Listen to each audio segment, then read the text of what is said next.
Oh, we back. Welcome to the Common Ground with your favorite life coach as the host. I am Chells X on the Lapeef Network. How y'all feeling? How y'all feeling? How y'all feeling? Let's get the panel. We got Julie at Dance with Julie. Hi, Julie. Hi. How you feeling? Good. How are you? Good. We got Dr. Asia Hawkins. How you feeling, Dr. Hawk? I'm good. How's everybody in the room? Good. We got my man Quail. At some point, it's going to be a podcast called The Quail and Chells Show, but he just found out about that. So, what up, Quail? What's good, baby? What's happening? What's going on? How you feeling? You work today? Oh, yeah, man. I'm blessed and highly favored. My man. We got my man Real Dope in the building. What's up, Real Dope? What up? Real Dope has the illest do-rags you'll ever see on the internet. Next to last, but certainly not least, Kacey Kane. Hey. Kacey is the co-founder and CEO of Hey Atlanta, helping empower you, helping the young Black boys down there in Atlanta. Yes. Remind me to plug that for you later. Thank you. And what do they say? The last shall be first, and the first shall be last. And I don't know if he's ever been introduced on his own network. We got J.I. What's going on, man? Thanks for having me, man. How you feeling, man? Wonderful, man. Wonderful, blessed. I woke up this morning. Oh, waking up is definitely a good thing. I got to get my hat game up. See, you know. Oh, yeah. Yeah. It's levels, man. All right. Y'all ready to have this conversation? Let's go. Ready. All right. So we got a video for y'all. Brittany Renner crashing out on PJ Washington. Y'all seen that? No, let's see that. Yeah. Let's pull that up. Have a little peek at that, and then we'll talk about it. Okay,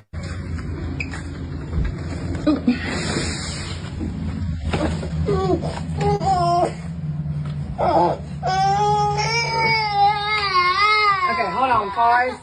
This is what we're not doing. So every time that he does this, I'm gonna record this because that's not okay. I'm just letting you know. No, the thing is, this is the third time he's done it. This is the third time he's done it. He doesn't want to go with you.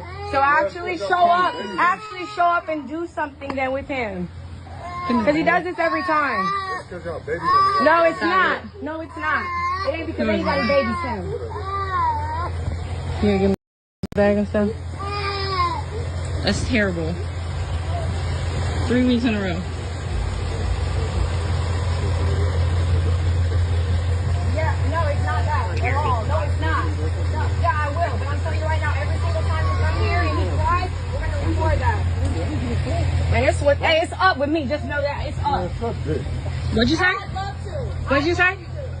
I didn't stutter. I didn't hear you say it again. Suck my dick. If you had one, maybe I would. Bitch. Pussy ass bitch. Wish I would. Pussy ass. What the fuck you looking at? Get your bitch ass out my driveway, ho. You don't pay for shit. Fuck you. You don't pay for shit either. $170,000 to your hoe, but $11,000 in your son's bank account. $11,000 in your son's bank account, but $170 for that bitch. Get out the car. Get out the car. Get out the car. Come on. Wow. That joy is crazy. Dr. Hawk, who's the toxic one in that video? Well, they both had some toxicity going on, but she's toxic, period. She's toxic. Oh, you say that as if you know that she's toxic outside of this particular video. Yeah, I watch Housewives. No Basketball Wives. I watch Basketball Wives. She's on there? Yeah, she's on Basketball Wives. Yeah. You don't gotta be married to be on there? Nah. Okay. How does that work? That sounds like it's breaking the rules. Mm-hmm.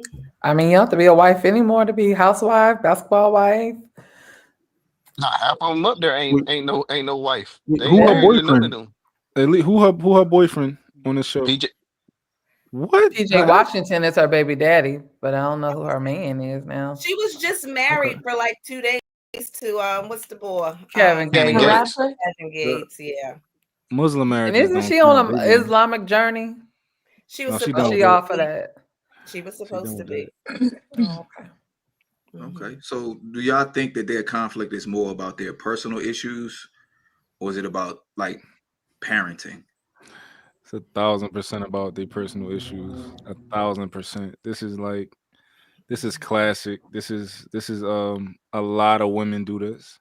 You know, for whatever reason, she's upset enough to cause a scene and to want to get energy out of him. Like that, what they really want is they just want your energy, right? And if the best thing he could have done was just not say anything, that'd have made her the most upset. Is if he was just calm and just was You like, think? yeah, Do you think he took the bait a little bit? a little bit. A little bit. He Like, took the bait because she's being crazy. She's being outraged. She's like trying to record me because my son is crying. My kids did that before. They kids, and that's their mom. I dig it. Like they'll do that if anybody pick them up, you know. So yeah, it's crazy. Okay, look like we got a little bit more video action going. With no audio though. Who that man right there? So every time that he does this, I'm gonna record this because that's not okay. I'm just letting you know. No, the thing is, this is the third time he's done it. This is the third time he's done it. He doesn't want to go with you. So actually show up. Actually show up and do something then with him. Because he does this every time. No, it's not. No, it's not. It ain't because anybody babies him. You gonna give him his bag and stuff? That's terrible. 3 weeks in a row. So he does pick him up. At all. No, it's not. No. Yeah, I will. But I'm telling you right now, every single time you come here and he cries, we're going to record that. And it's up with me. Just know that. It's up. What'd you say? What'd you say? I didn't stutter. I didn't hear you say it again. Suck my dick. If you had one, maybe I would. Where that bitch? Pussy ass Hey, you bitch. wish I was, Pussy ass. What the fuck you looking at? That's on my way. Bitch. Get your bitch ass out my driveway, ho. You don't pay for shit. Fuck you. You don't pay for shit either. $170,000 to your hoe, but $11,000 in your son's bank account. $11,000 in your son's bank account, but $170 for that You don't bitch. got shit in your Get out the car. Get out the car. Get out the car. Come on. Oh Lord, poor baby. Well, who was recording? Who was the other one? That's what I said. Who's Is that her Is mom? that her mother? That's her mom's. Oh Lord, well then Jesus. conversation over. Yeah, I man. mean, you know where she get it from, man, because that's unnecessary. Yeah, no, it's nasty work, man.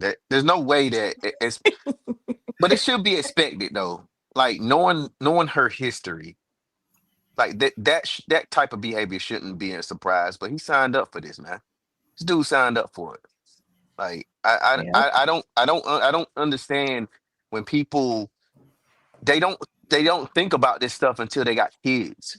You know what I mean? Like it's all that behavior is all fun and games until you have to go to court or until you have to do co-parenting with somebody and you got life decisions to make. But it's like she was already like that. She was saying certain things that she was saying on the internet that was going viral long before he met her. So I mean, I don't understand why I wouldn't keep engaging in that way. There's no way. I thought at the beginning of the video when I saw it, because you could already tell she was kind of worked up, right? And I'm assuming she's worked up because the baby's worked up. She looked like she was about to go fight some bitch. That's what she Right, looked. She right. looked like She looked like she was ready. Like earrings right? out. She like earrings was out and all that. Like she was ready to go fight down the street. I thought he was just gonna chill. I thought he was just gonna chill, take the baby, and walk back. But like you said, he took the bait a little bit, and she wanted that. She wanted that energy. She wanted that attention. I think the recording started, and it happened because he clearly came with his new chick in the car to the house. So that was probably a conversation before the cameras even started rolling. And just so happened the baby started crying, so that put that other, spin on the whole interaction. If I was a baby, I'd be crying too. That kind of energy constantly. I mean, the child's probably the only one with the most sense out of all of them. Mm-hmm. JR, what you think about that one? I just think it's just a sad situation. The person that I thought about the most was the child and what the environment that the child is growing up in. So I've stated this before earlier, having conversations with folks. I think that this stems from a bigger issue. This is just one incident that we've seen. There's probably multiple. So if the child is constantly seeing this and growing up in this, I can only imagine that the trauma that the child may have, or it could just be maybe how the child communicates, seeing how two grown adults, mom and dad, fussing, yelling. And then I even had some questions as far as him even bringing his girlfriend over there. Obviously, him and his children's mother don't have a healthy relationship. So because they have a healthy relationship, why would you add to that fire? You got to sort things out first, create a stable environment, and then be able to bridge that gap when it comes to everybody coming together. So I just think all around it was just poor decision making from everyone. You know And why I somebody don't. was bringing up money too. At the end of the video, somebody said, She said his son only got $11,000 in his account. and the What? girlfriend got some other amount. I think the 170,000. girlfriend ain't that his wife though? I think they married. Oh, are they? Oh, But I think they Okay. married. but I think that the problem is too though. It's too much. I would agree with Jr. You're mixing way too much right now. Like when you don't have that no control over the situation, there's no way that your next spouse should be coming over there. Like it should be a drop off where if it gets to the point where y'all have these things going on, y'all just need to meet in a neutral environment. He don't even need to be going to the house. Do you? So you think that the environment is playing a role in it? No. So what I'm saying though is maybe she behaves that way in public. But what I'm saying that at this point though, like I don't even want to go to your house like that. You got to meet me somewhere else in a neutral environment because we clearly just need to drop off and pick up, and we don't need to be talking to one another. So the reason that I disagree with that is because I understand the perspective, right? I understand the perspective of, you know what, let's just not, I don't want to agitate her. However, she is a grown human being. She's a grown woman, and she need to be able to control herself because, chick, you was just married, and you still got. I'm supposed to still be tiptoeing around you because I got a new woman. Like I totally understand it, but the smarter choice to make right now, considering that she's not mature, is to meet in a neutral setting, because that's going to continue to escalate and escalate. Like I've met my kid's dad at the police station. Don't talk to me. Meet me at the police station. There's a police officer watching because we need a babysitter, clearly. Exchange the children and go on about your business for the weekend. In the meantime, until somebody grows up, because this continues and you're just adding fuel to the fire. Imagine if the wife would have gotten out the car, because she looked like she was ready to fight too. And But real let me dope. ask I you a just want. question. I was gonna say, can I ask this question? Do you believe that even in a neutral place, the level of toxicity of that mother and Brittany, do you think even meeting in a neutral place would change the interaction? I think if they, well, I meant police department. I didn't mean neutral place. Like if they had some authority around, they would think twice about their behavior. Okay. I do think or he can have the police meet him there too when he pick up. Yeah, I think a neutral place could, right? Simply because people are more likely to act a fool at home than they are out in public. I think so that in itself kind of brings the temperature down. I think her mother being there exacerbated the situation, right? And her mother's there. I'm assuming that's either her home or her mother's home. So he's kind of going onto their home turf to pick up his son. And to me, it's not that difficult. It's a simple exchange. I'm just here to get my son, get it back in the car, and drive off. I'm not here to have a conversation with you, here to argue with you, or to debate with you what should have been happening, how much money is in my son's bank account. 11 racks, real dope. 11 racks is a lot of money for a kid. It's a lot of money for a kid. And real dope. The thing I was emphasizing though, the thing I was emphasizing wasn't her behavior. I think a lot of times, too many times, the guy I understand it's hard, and it's not no easy thing to overlook how somebody might be behaving.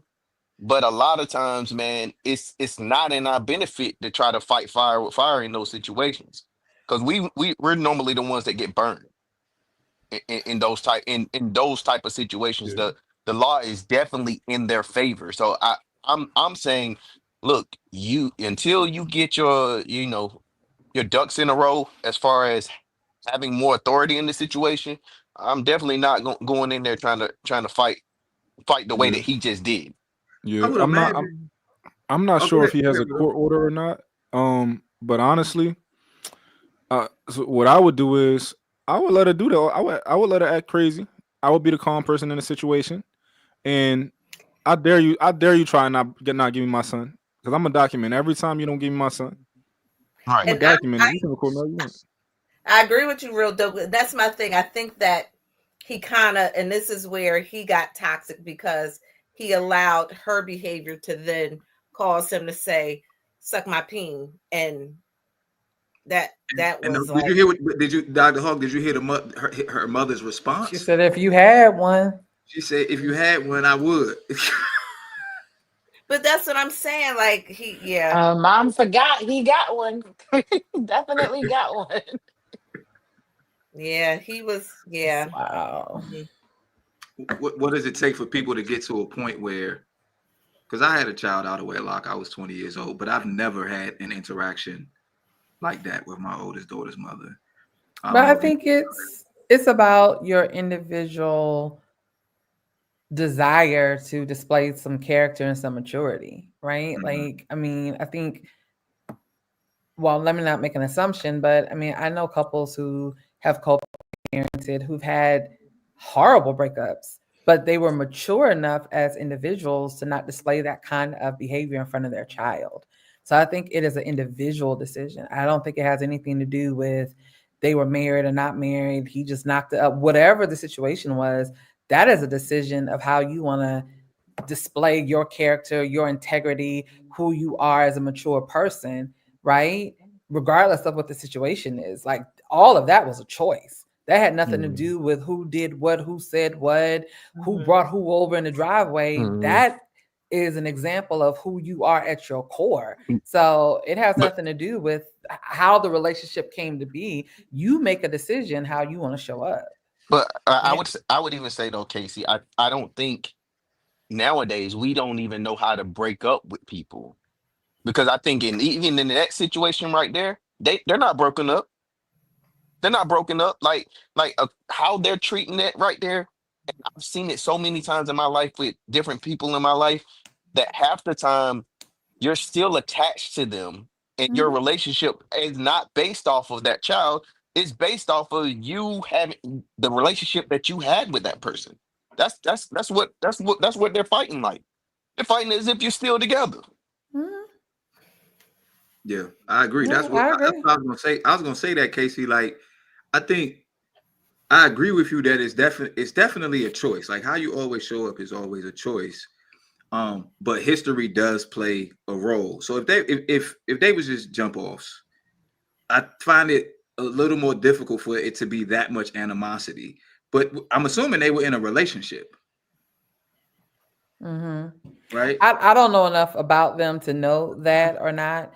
I what I do know from what I've followed of her, right, is she likes antics, right? So I think regardless of how mature he is or isn't, she is always gonna go for the turn up. She is always gonna find the antics. She's always gonna find the thing that's gonna keep her name in these social media streets, because she likes that type of attention, regardless of what the repercussions may be or the consequences to her character or to her integrity. This is her brand at this point, right? So I do agree. I think, if you know this about her, then you're going to have to then figure out how do you govern yourself when you are with her.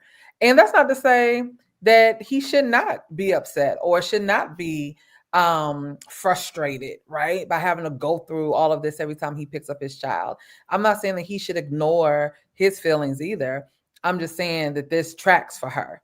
And so if you already expect a person to show up a certain way, then that means you can prepare yourself on how you're going to deal with that person when you get in their presence. I feel you. In terms of prepare, I'm assuming you're like, yo, just get your son, get in the car, drive off.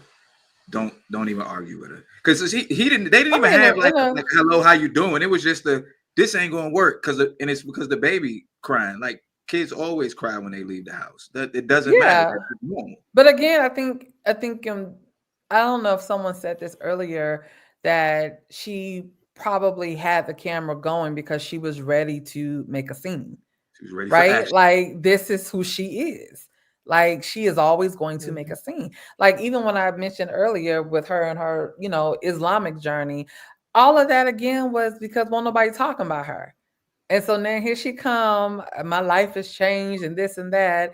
And then nobody paid her any attention. So now that's done. Then she with Kevin Gates for 27 days, right? And that's done. And so I'm just like, yo, at this point, right? Like her middle name is Drama. It was 52 days. Oh, I'm sorry. I halfened it. My bad. 52 days. Hey, Julie, you mentioned that you would meet your child's father at the police station. Did y'all ever have any animosity type interactions like that led to you to come to yes. that conclusion? Mm-hmm. Yep. That dude. Flashback. That dude was crazy. He had my car stolen. Insurance fraud and stuff. And I had no idea. What? And when my daughter was born, someone passed by in my car, passed by my house. And I was like, wait, that's dude's friend. So I found out it was the whole insurance. He tried to do it, the whole insurance fraud thing. And he was always against my way of life, whatever. But it was always an argument. And one day my father was like, listen, don't come over here breaking doors down. If you want to see your kids, just be cordial. It's fine. What was the first thing he did? Came over there and broke the door down. For real, broke the door down? Yeah, he broke the door down. Yep. Why didn't he just knock on the door? He was mad. Really crazy. Yeah, he was mad. And he literally broke the door, went like this. Boom. And I called the cops. The cops was like, look, make sure you go to court. So for our safety, until the court decided what needed to happen, I would always go to the police department. I was like, I'm not going to go back and forth with you. This is where we're going to meet. You have a record. You have documentation there. You have everything that you need. And we did that exchange for about 3 or 4 months. And I think he realized that I wasn't feeding into the chaos. And then he just kind of like chilled out after that. Yeah. And that's the thing. When you feed into it, it becomes because it's energy, whether it's good energy or bad energy. It's energy, it's attention. Sometimes it feels good to piss somebody off. Like they care about me, even if it's negative. Mm-hmm. Well, look, I had a cousin that I went to go look at her car one time. So I go look at the car, see what's wrong with it, and I'm headed back to give her her keys, and I'm walking to the door, and I hear yelling. Now I know my little cousins there. They got two little girls at the time. So I go knock on the door, and I'm like, and the guy comes to the door. What? I said, look, I don't care what you do or she do. Y'all can kill each other for all I care. But if you you need to send those kids to a neighbor, get somebody to come pick them up or whatever. But if y'all want to duke it out amongst yourselves. But keep them out of it. I mean, the little girl standing at the time, she's like 5'6", and she's standing in the middle of the floor watching them argue. And I said, "What's wrong with y'all? Like, look, I ain't got no kids, but I knew what didn't work for me as a child. So I always try to apply that to no matter whether I'm dealing with somebody's child or whether I was dating people with children.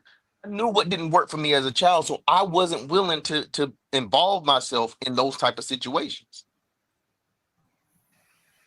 Yep.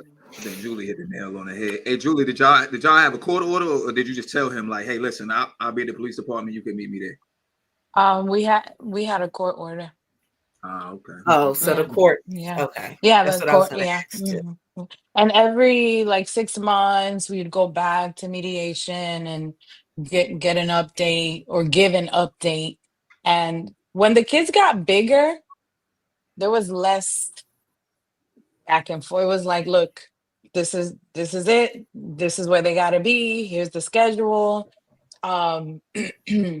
Make sure you have everything that you need. Like there was no back and forth anymore. It's when they're so young that I think emotions are high because it's fresh, right? That little baby looked like maybe 1 or 2 years old. Oh, 2 to 3. Yeah, too. Right? Yeah. The older that kid gets, she's gonna probably move on with her life. He clearly has moved on with his life. And hopefully they'll, let it go. He don't care nothing about that girl. Yeah, I think Yeah, you're right. I think he did his best to not absorb her energy. He took the bait a little His bit, best. but for the most part, he's happy. He's moved on with his life. When it's time to get his son, he picks his son up. You could just tell by the way he was standing there when he opened the door, like, I'm just here to get my son. But at some point, they said something that triggered him a little bit. Now, there was a contradiction in there, right? And I don't know if it was her saying it or the mother saying it. I think she was implying that he doesn't do a good job of spending time with his child, right? I think it was Then Brittany. I think the mother said something like, this been like the last 3 weeks. I'm like, okay, that's well, why I said that. Like, got 11 racks in the bank account, and he been here, and y'all have a problem every 3 weeks. So obviously he coming to pick his son up. Y'all just don't like him. What'd you say, Rodo? He coming to pick the baby up. The baby's crying because the baby's young. It is what it is. He's crying when he pick him up. It is what it is. Like I think in situations like this, you gotta evaluate yourself. Like Brittany is, for whatever reason, she was at her mom's house. Whatever. She I don't think she probably don't live there, but she was at her damn mom's house. He picking the baby up. He doing better than you in life. He has a stable relationship. He's found love. Right? You bouncing from this to that, to this to that. You don't know what you're doing in life. You don't know where you're going. Just chill out and figure your life, figure your situation out. You acting like you the better parent or all high and mighty. You not, right? Like you who knows who the next nigga you gonna have around that baby, right? Like, so don't act like you the better parent. You the more stable. You're not the more stable nothing. So, I wonder if the court order made the mom's house supposed to be the neutral pickup. The neutral. Which obviously, if it is, they need to revisit that. Because I will say, like, just watching this last season of like Basketball Wives, the way she speaks about her mother, and she and her mother themselves having like a toxic relationship with each other between her and her mom. So yeah, she mentioned that on the show. Yeah, her mom ghetto. Clearly. Yeah. JR, you had something? Nah, I mean, I just I don't know if you saw this, but this was something else that came out too, with Brittany's mother allegedly claiming she and Alicia got physical. So after I dropped my phone, running to her side of the car, I was like, what you want to do? She swung on me. I was like, oh, that's what we doing. Got it. I'm more of a subduer, not a fighter. So I was trying to grab her hands, got close enough to pick her big ass up and body slammed her to the ground. I had to pin her in her back. I was straddling her with my forearm in her throat. I ain't gonna lie. At that point, it was me or you, and it wasn't gonna be me. I just kept pressing and harder. She clearly couldn't breathe, and PJ came and pulled me off of her. She got up and leaned against the truck trying to catch her breath. So I guess maybe Alicia might have said something along the lines of her getting her butt whooped, and I guess Brittany responded with that, saying video or it didn't happen. Say again. I said video or it didn't happen. Oh yeah, that's what I was wondering. I need to Because it see looked that video. like everybody was in the car. Yeah. Well, like you remember when she was walked around like us when we young. So I guess that's when this all happened, when she dropped her phone. Oh, okay. Gotcha. We all gonna say we want to fight if we can tell it. So I don't know. Yeah. You know, my one of my kids' mom tried to do that one time. There's only one time she tried to kind of be a little bit weird on the pickup. And I think the way I handled it kind of made her seem crazy, and she just kind of like was like, "Yeah, I'm gonna get it together." I was calm, I was cool, collected, and I was just expressing to her like, "Yo, don't do this in front of him." Like you know, I just made her seem crazy, and you know, after the situation, you know, she never did it again. So one time. DJ La Bonita, welcome to the panel. What's happening? How you feeling? Hey, hello everybody. Julie, Asia, Quell, Dope Daddy, Kacey. Hey. Lapeef JR. What up, Chells? What up? You know about this Brittany Renner and PJ Washington incident? You seen the video? Yeah, definitely. Yeah. All right, what's your thought? Everybody else done shared their thoughts. What's your thoughts? What you thinking? I just think it's pure ignorance, you know. Prior to when I first saw it, I talked to somebody and they said he was young. Not that young.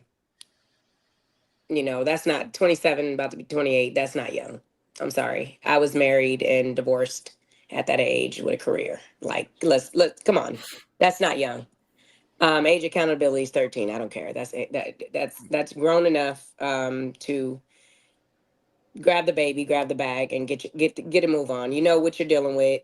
I feel like sometimes, I mean, I got a brother, and my brother is 33. My brother has my 13-year-old niece. The woman that he was with since he was 17, they have a child together. That has been her behavior forever. Like since that? Since they broke up. And they broke up. He's now married to a new woman, but they broke up, I want to say 7 or 8 years ago. And for 7, 8 years now, that is always the interaction. And primarily because she's just ignorant. Like at the end of the day, I mean, I can't call them young, but at the end of the day, I mean, it's just the character, and it doesn't make a difference. Sometimes it doesn't matter who says not in front of the kids. I heard Dope Daddy say, you know, he had that demeanor, but sometimes, a lot of times, I hate it for my brother's situation because you have my mother and my brother, which walk on eggshells because they don't want her to keep the baby away from us. Yeah. Because the woman has the power. Right. Right. So I saw that ignorance. I feel like, I mean, to me, it just got on my nerves because she was antagonizing him to the fullest. I don't know his character, to be honest with you, but when I saw it, I was just like, come on, girl, like, get you and your and someone said that was the mom. Was that her mom recording? Yes. yeah, And was that her dad out standing there too? chilling, know right? if that He was was. It probably was his dad or her mom, husband, or something. He should have just had all that in order. I mean, come in the house. Like it's not enough leadership around, and just for first of all, if they're young, okay, let's just take their mindsets. Let's go to the mindsets. They're young, okay. Them two, if y'all know these two have friction, and you are the mother recording, and you are a grown other man right here, what leadership are y'all holding in front of your this grandbaby, allowing that to happen? So for me, I just feel like it just was all out of order, but it's sad. And honestly, it happens more often than it doesn't on a regular in foundations. I've seen it happen forever. I heard you asking Julie about her situation with, you know, exchanging of a child. I remember where my cousin I never dealt with it, luckily, but I remember where my cousin split up with her man. And I mean, he would just never return the child to provoke her to where she would have to call the police. Then it'd be a Sacramento thing on the thing. So now she's provoked. We're only seeing this video, and I know JR said he had some more. He asked me, did I see the other video? But we're only seeing this. You know, you get the guy that would take the kid from my cousin and not return him at the meetup spot. So now my cousin has to call the police because it is court ordered. And now Sacramento has an alert going on everyone's phones because he won't return the kid. And now she's looking crazy to his family. And it's just always tension in that space. And it's sad because it only affects, to me, honestly, always, we all know, doctor, come on, Asia, the child. Right. So You made it a good sucks. point. You made a good point when you said her that man should have had everything in order. Like he's a hoe to me. Like he's soft. Like my woman is not allowed to argue with no man at all. Don't even. Nope. Get in the house. Don't even start. Let them deal with that. Get your ass in the house. It's that simple. So this joint made me think about something I was like meditating on. You know, the world's favorite life coach, right? I help people build their confidence. Julie's one of my clients, y'all, all of that good stuff. And Julie, I think we were in conversation about this the other day, and I was talking about how like money, when you have money, your survival needs are taken care of. So it ends up masking the internal problems that you have because you're not concerned about the basic level things. So it takes incidents like this to bring those things to the forefront. But because you will never have to worry about the survival part, you don't really feel the need to get them fixed. Right. And then we'll see the effects of it in the child. Right. The child will be the one going to therapy, Mm-hmm. looking for help, right? Trying to traverse it, wondering why am I the way that I am? Or because they have money, the child would just repeat the cycle because this is what the child is learning. Right. It's the norm. And then think my it don't other help issue either. was the wife. I didn't see another video, but the one I seen, I did try to watch it again, and I'm like, the wife was about to jump out the seat. Now I don't know if she ended up jumping out the seat and they ended up fighting. I don't know what happened after that, but all I know is just the fact that the child, for one, I have 3 children. A couple of us are moms on here. A couple of us are aunties on here. Children cry. All the time. I don't get my shoot. It's my mama birthday today. Shout out to my mama. I just stopped by my mom's house and then I'm taking my baby and typically she's attached to me. She's a breastfed baby and my mom handed her to me. She started screaming. Am I a bad mom because of that? No, kids cry. So that was childish. But my thing is that wife.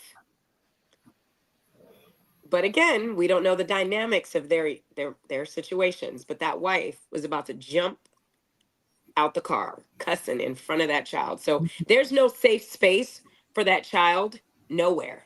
Not in that truck with neither one of them. Not in that house. Even that grandma.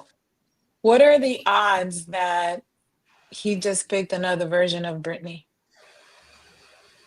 Like, has Very he really done high. any, right? Has he done any self-work to realize, like, wait a second, Well, What are that's the odds apparent that from he how the likes it? What wife are the odds that he likes responded. it? I right? mean, you Exactly. stay with what you like, right? People can say all day long, I don't like toxicity, I don't like negativity, He I likes don't it. like drama, but it's the very thing that you go running to every opportunity that you have. And her response in that front seat means that he picked another Brittany, just another name, another body shell, but it's the same attitude because it's something that feeds him, right? And so I tell people all the time, don't tell me you don't like drama because I listen to what you say, but I'm going to watch what you do. And so clearly you like drama because that is where you find yourself. But even no, go ahead, Doctor. The unfortunate thing is some of our men, when they reach a certain level of financial success, they get access to a certain aesthetic of woman, and they're not looking for that stuff that won't give them the stress, but that it looks good, because I can get that bad chick that I wasn't able to get when I didn't have this amount of money. And it's causing some of these athletes, some of these people that get money, some stress in the long run, and it's like it's not even worth it. But he was a participant of it just as much.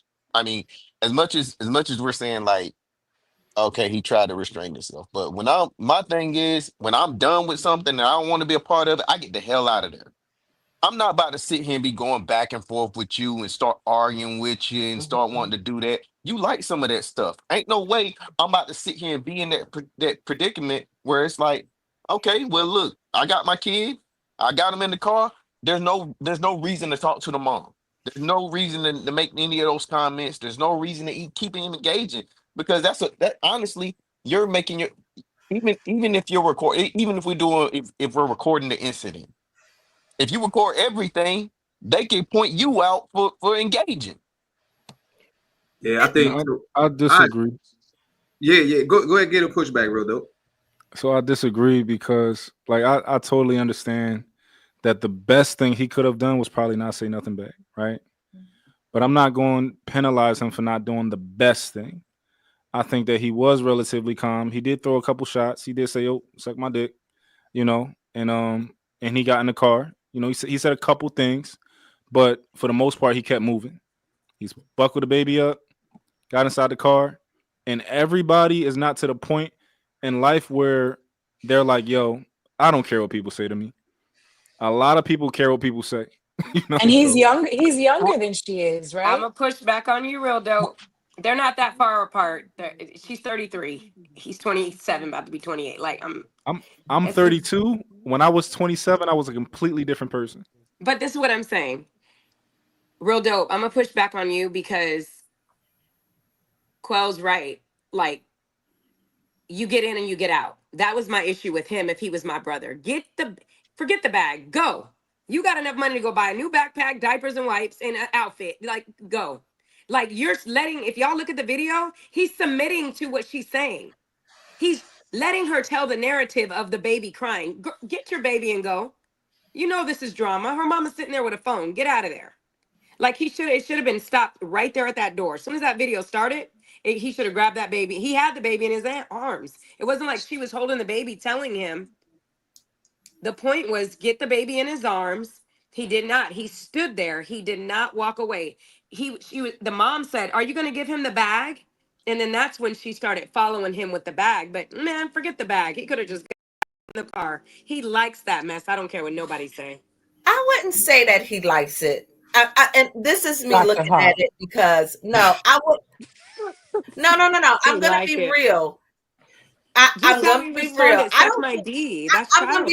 I don't think any man likes or wants to be in that situation, especially around his child. And I'm going to say he did try to show some restraint prior to responding. And we got to be real. We are human. And it might be something somebody say to me walking down the street tomorrow, and I might say something back.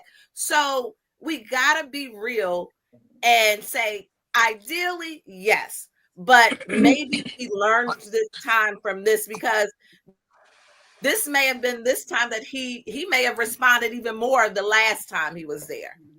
But Dr. Hawk, I think he's learning to not respond or deal with this. Learning, Dr. Hawk. He's jumping out that truck. Like, come on, another man would have said way more than suck my, you know what I'm saying? I think he showed some restraint, and he may be trying and learning. That's what I see, because he did try to walk away. He did walk away. He did walk away. God forbid he wait for a baby bag. Like is that the end of the like maybe it's some, I don't know if it's medicine in there. We don't know what's inside of it, but it's like, ideally, yeah, if you pack the bag and you want to give it to me, awesome. But then when I realized like you want some other stuff, all right, I'm out. I'll figure it out. I don't think that what he did was like the worst thing in the world. I think he could have done better. But I I don't think what he did was necessarily bad. Now, the lady, they was antagonizing him, and he said something. That's all that happened. He said something. And He they got in the both car, put the followed. They baby in. both followed behind him. If she takes that video to court, a judge should ask, "Why are you following him?" Right. Right. Well, Yeah. she's gonna respond. I had to bring this bag. It was Yeah. raining. And I But also she didn't have mentioned to that bring the bag with the mouth. He though. didn't That's the With the thing. mouth. Yeah, the bag and the mouth don't have to go together. Fair, but I'm saying, to answer the direct question to the judge, Yeah. I was bringing the bag and talking Yeah. my trash like I was at the door when he was standing there listening to me. Yeah. While the mom antagonized Making him, sure, because and my baby was look, the because my baby was crying. the mom ain't only antagonized him, I care she about my antagonized baby. him and the passengers. As soon as she saw a passenger, she started saying something to that person too. She wasn't even in it. She didn't just say something to her. She insulted her. She called her. She insulted her. Right. She insulted her. They I want think smoke or something, right? I think it's unfair to expect people to be perfect, right? Like I'm with Real Dope. He don't get an A+, but you get a man a B+. I thought he did pretty good. He took the son, he got back to the car, and it takes. I've gotten some really bad insults from people, right? I've had people tell me they wanted to watch my kids get SA'd and unalived. Wow. Right? It takes a lot to get to a point where almost nothing affects you, right? Or because something's always going to affect you. Everybody has triggers, everybody has dark spots. It takes a lot to get to the point where you can experience the trigger and control your reaction to it. And so to me, for him to turn around and give a pretty typical insult that men give to people when they say something disrespectful to them, okay, so you lose the A+, but he still completed the task, which was to get his son. There was no physical violence, and get out of there. And this was your career, so you have experience on dealing with people, making threats.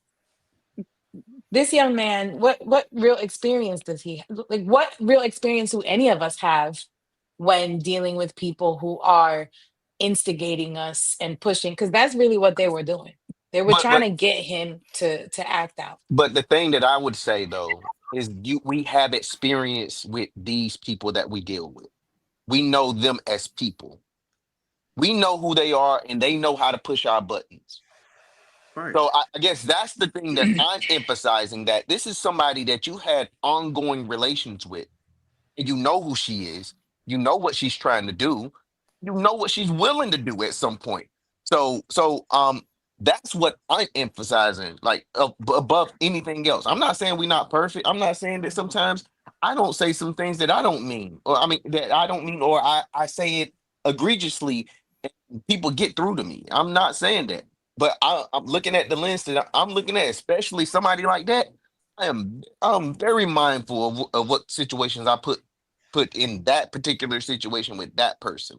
But just because you've experienced them does not mean that you've learned how to control yours. Just because you've experienced someone for however many years doesn't change until you decide, this is how I'm going to handle this person, right? Because we see it all the time. Two parents that they can't even be in the same room, and they've been parents for forever. So, and that's what I'm saying. Like, he's younger. Chells has the experience of dealing with people day in and day out, knowing how to woosah and. Go ahead. I don't like us using young, man, because I think now we have no Listen. Because it's different. But listen to what I'm saying, because I'm 34 years old. My whole life, I've seen people who always use age as because now I think we're using age in a lot of our cases as an excuse to behave badly.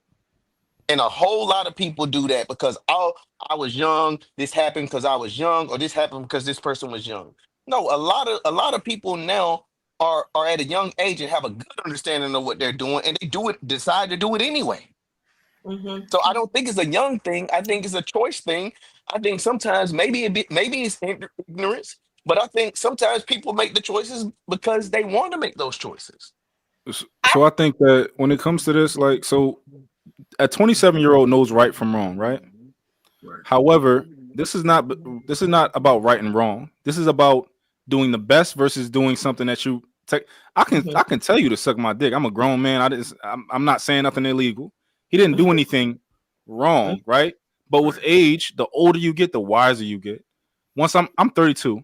Once I'm 40, I'm gonna probably be looking at me at 32 like, if only I knew this. And once I'm 50, I'm gonna probably be looking at my 40-year-old self like, if only I knew that, right?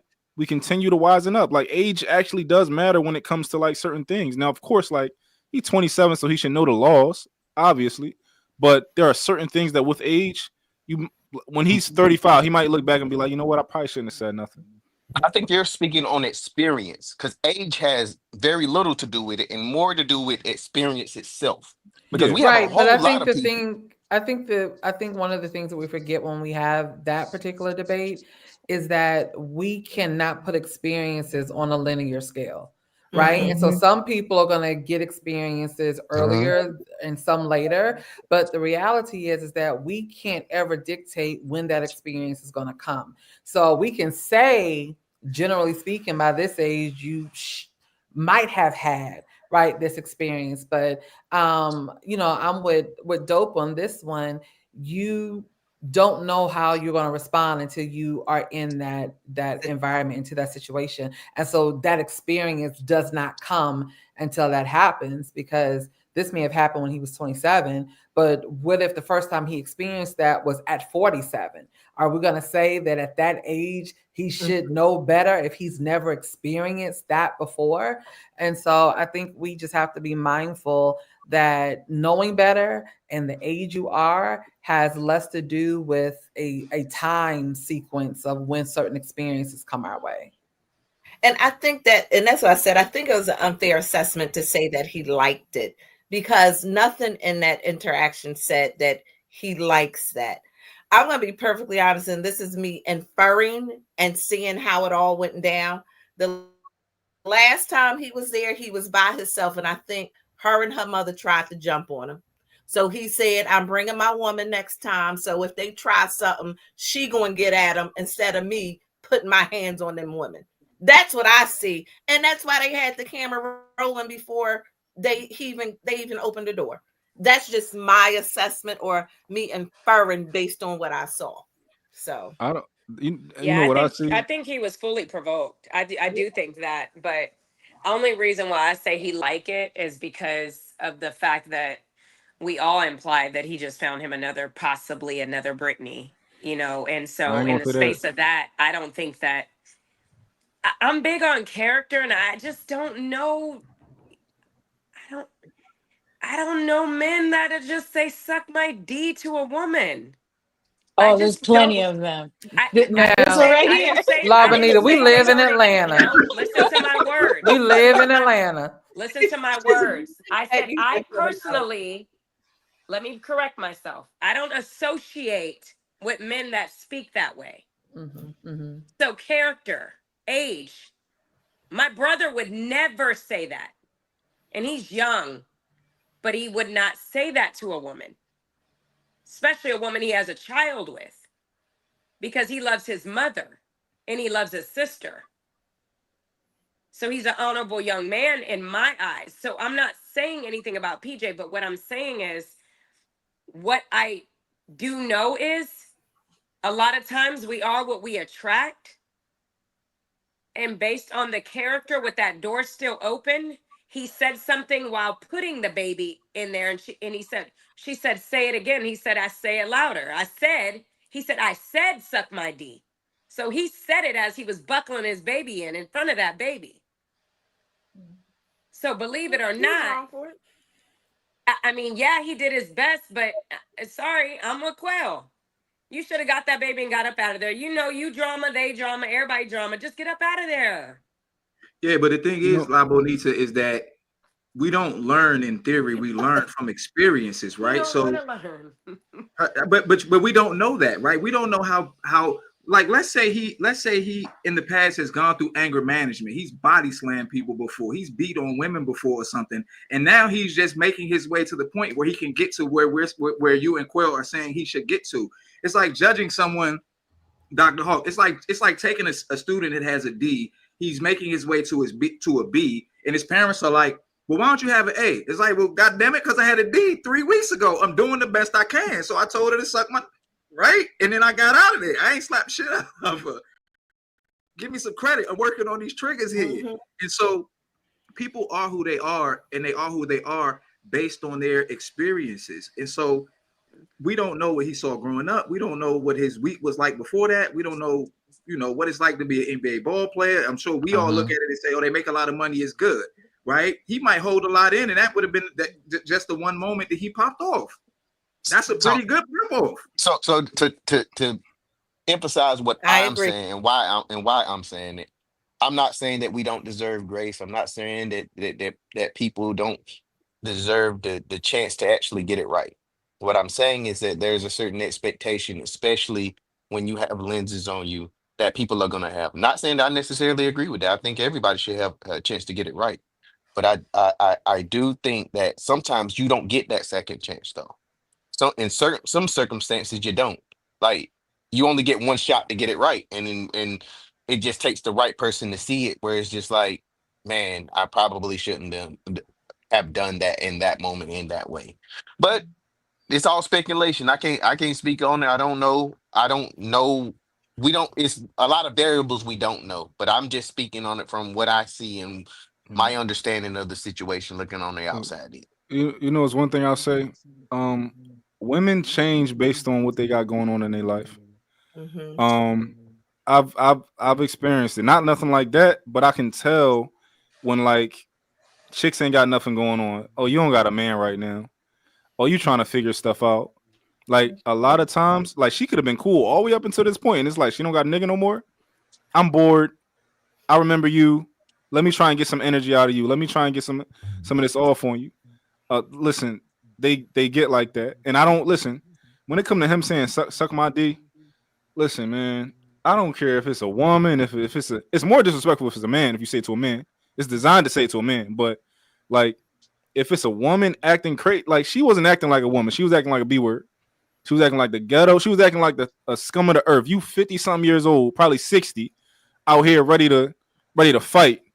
Probably had a bonnet on and all that. Probably out here ready to fight, like with your daughter. That's the most trifling stuff ever. She is not a woman. Did y'all show the second SMD. video? Did y'all show the second video or just the first one? I'm talking about whoever her mom. Like you out here and you threatening my woman, you talking crazy to my woman, like what? Yeah. As soon as she said say it louder, she was like, "Got one, coach, got one." They was trying to trip. But I said that. Are we clear that I did say I was not okay with Brittany's behavior, like at all? Yeah, you said 1,000%. Like no, she antagonized him 1,000%. But what I was saying, if it were my brother. I was just saying in the space of, I think he did great, like 100%. I seen it. I'm like, man, I can imagine being pushed. Like I even went live about this way earlier, and I was just like, I can imagine being pushed like that, and he did good, like to wait till the end. But I personally was defending. I thought he shut the door and said, "Suck my D." So your issue is more so with him saying a vulgar statement. Wow. Yeah, I got a 23-month. Yes, I have a 23-month-old. Absolutely. Yeah. You say that in front of my child. You getting blocked. You are not, boy. The good thing is it's a baby, right? The good thing is it's a baby. No, it's not. Like no, it's not. Crying like that. It look like a baby to me. Talia cried like that, and she can also tell you, no, I don't want that. Yeah, but Mom, it would be different if it was like a 6-7-year-old. You know, they hear differently, they learn differently. 2, or I don't know how old the baby is. But like a 2-year-old like that will hear a song on the radio and they don't know what they're hearing versus like you got a 7-year-old. That wasn't a song on the radio. That was their parents' interaction. That baby is used to that. To that 2-year-old, that just sound like noise. It just sound like noise. No, it does not. Yes, it does. Trauma. I gotta give you pushback on this one. Nah. No, I'm not. No, 2-year-olds, they feel energy. They feel energy and they understand energy. So he knows what's going on around him. The baby was already crying. He was already in a certain state. He's not listening to, oh, dick. What's that word? I'm gonna start saying dick all day. Dick, dick, dick. No, that's not what happened. He saw his mom and his dad arguing, and he's just like, oh my God, what's going on? He's not listening to. Did he just say suck my dick? What? Like, he's not on that. He will remember. That might be not that I don't know for sure, but I do know we can remember traumatic situations. Even at my age, I remember a traumatic. They learn from us. I agree with the traumatic situation part. Especially at 1 and 2 and 3. Yeah. They learn they watch our behavior. You know, my daughter said to me today in the back seat, she's trying to get her butt up out the seat. And then she goes, sit back. My 18-year-old looked back. She just said, sit back. Because you know what I say to her? Sit back. Sit back. Because she was trying to climb out her seat. So she disciplined herself. 23 months. She said, sit back. And she sat herself back. They repeat us. They listen and learn everything, every behavior. She pleases and thank you. She says, nice to meet you. She shakes your hand because she watches character. So what I'm saying is that's volatile. So for me, I'm only chill. I watched that video again. I was in full defense. I was like, dang, man, you got to do better than that. Now, he did do good, but I don't agree with Brittany. Like, first of all, where's his mama at? They need to figure out something in mediation where she can just pick up the baby, or somebody else needs to, because them two, that cannot keep happening around that child. Like, I just think it's ignorant. I think that's a smart idea, but I'm also like, look, at the end of the day, y'all adults, right? We should just be able to, if we have our differences, cool. We're not here to discuss our differences. We're not here to argue. I'm here to pick up my son. You're here to give me my son. Facts. That's the extent. We don't even have to have a conversation because it's a physical action that's occurring. She wanted that smoke, and he gave her just enough for her to feel fulfilled. Like Real Dope said, she had the negative energy on her because at the door he was chilling. Oh, she was nasty. At the door he was cool. She wanted to give him that energy, and he took just enough of it to give her back what she wanted. But then they gave it to his wife, because the wife, I didn't even know the wife was in the car at first. And then when they called her a hoe, that's when she looked like she was about to like velociraptor over him to go out the other door. And you know the thing about women, a woman is going to be more, if somebody's disrespecting you, your woman is going to be more upset than you. Right? They're going to be, she probably was in that car hot. Like they see her recording, you doing all this extra stuff, you being weird. And for one, I know you still want my nigga because that's why you doing all this extra stuff. So it's like she probably was in that car hot, just watching it, all of it go on. I got limit. I didn't know. I thought that was a friend. I thought that was a friend. I didn't know that was a mom. I think that's his wife. No. The girl in the recording. The recording was the mom. The recording was the mom, but I thought that was a friend. Right. Because she was talking greasy to him. Real greasy. Nasty. It's just nasty. Real greasy. Yeah, that's why I think a neutral space is gonna be the best alternative, because what's gonna happen now? The wife is gonna start fighting with the mom and the baby mama. Like it doesn't make sense. It's just gonna get worse. But Yeah, according I'm to pretty sure they're going to fix it. according to what JR read, that they said that they did actually get into a physical situation. That day, JR? The girlfriend and the mom. That day? Yes. Yeah, well, that's what they're saying. Yeah, so when the camera stopped, they saying that this is what took place as far as him and the current wife got into an altercation. So the So current JR, wife, this right here, this is written by her, by Brittany's mother. Do you know? It says Brittany's mother allegedly claiming she. Mm-hmm. So that's what it says. I haven't actually found this was posted, so I have to go kind of dig for it to see. Got you. yeah, So the provoking it was crazy, and that I'm just not. It's sad. It's sad. I'm just looking at it like this. We're having a conversation because they're two famous people, right? But everyday people go through situations like this all the time at exchanges, right? So this, for anybody who wants to answer, what is the solution to these types of everyday problems? Third Go to party. the police department. Yep. Close your I would have legs. somebody. I would have somebody pick up the baby. I would have somebody pick up the baby for me. Just bring it to me. Like I got enough money to just have somebody go pick my baby up and bring it to me. You know. And it's sad because some parents actually use the schools as their place to be able to see. Like I've experienced recently, mom won't let the dad see the baby, so the dad will come to the school, say, "Hey, I'm just here to see my kid." I'm like, "Go eat lunch together." And it's sad that they have to put the school in the middle of a custody issue. Yeah, I was that third party for my cousin while her and her husband were going through a divorce, and I would have to go pick up my younger cousin from school to take her to her dad's house because they could not know where the other person lived. It had gotten that bad.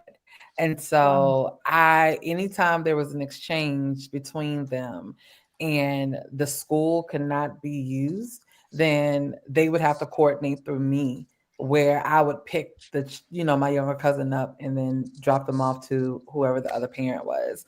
And so, I think to Real Dope's point, sometimes a third party is the only, reasonable option until you can sort out whatever is going on. And hopefully the parents become reasonable enough to be able to do it for themselves. But I would have to pick her up from school, drop her to her dad's, then her dad would take her to school. I have to pick her up from school, take her to her mom's. Like it got wild for a little bit, but that was the only way that we could keep my younger cousin from experiencing the fighting between her parents, was for them to not ever even be in the same place. Yeah, I think that it's going to eventually get to where he's going to, I hope it doesn't. It doesn't seem like it is either because he loves his child.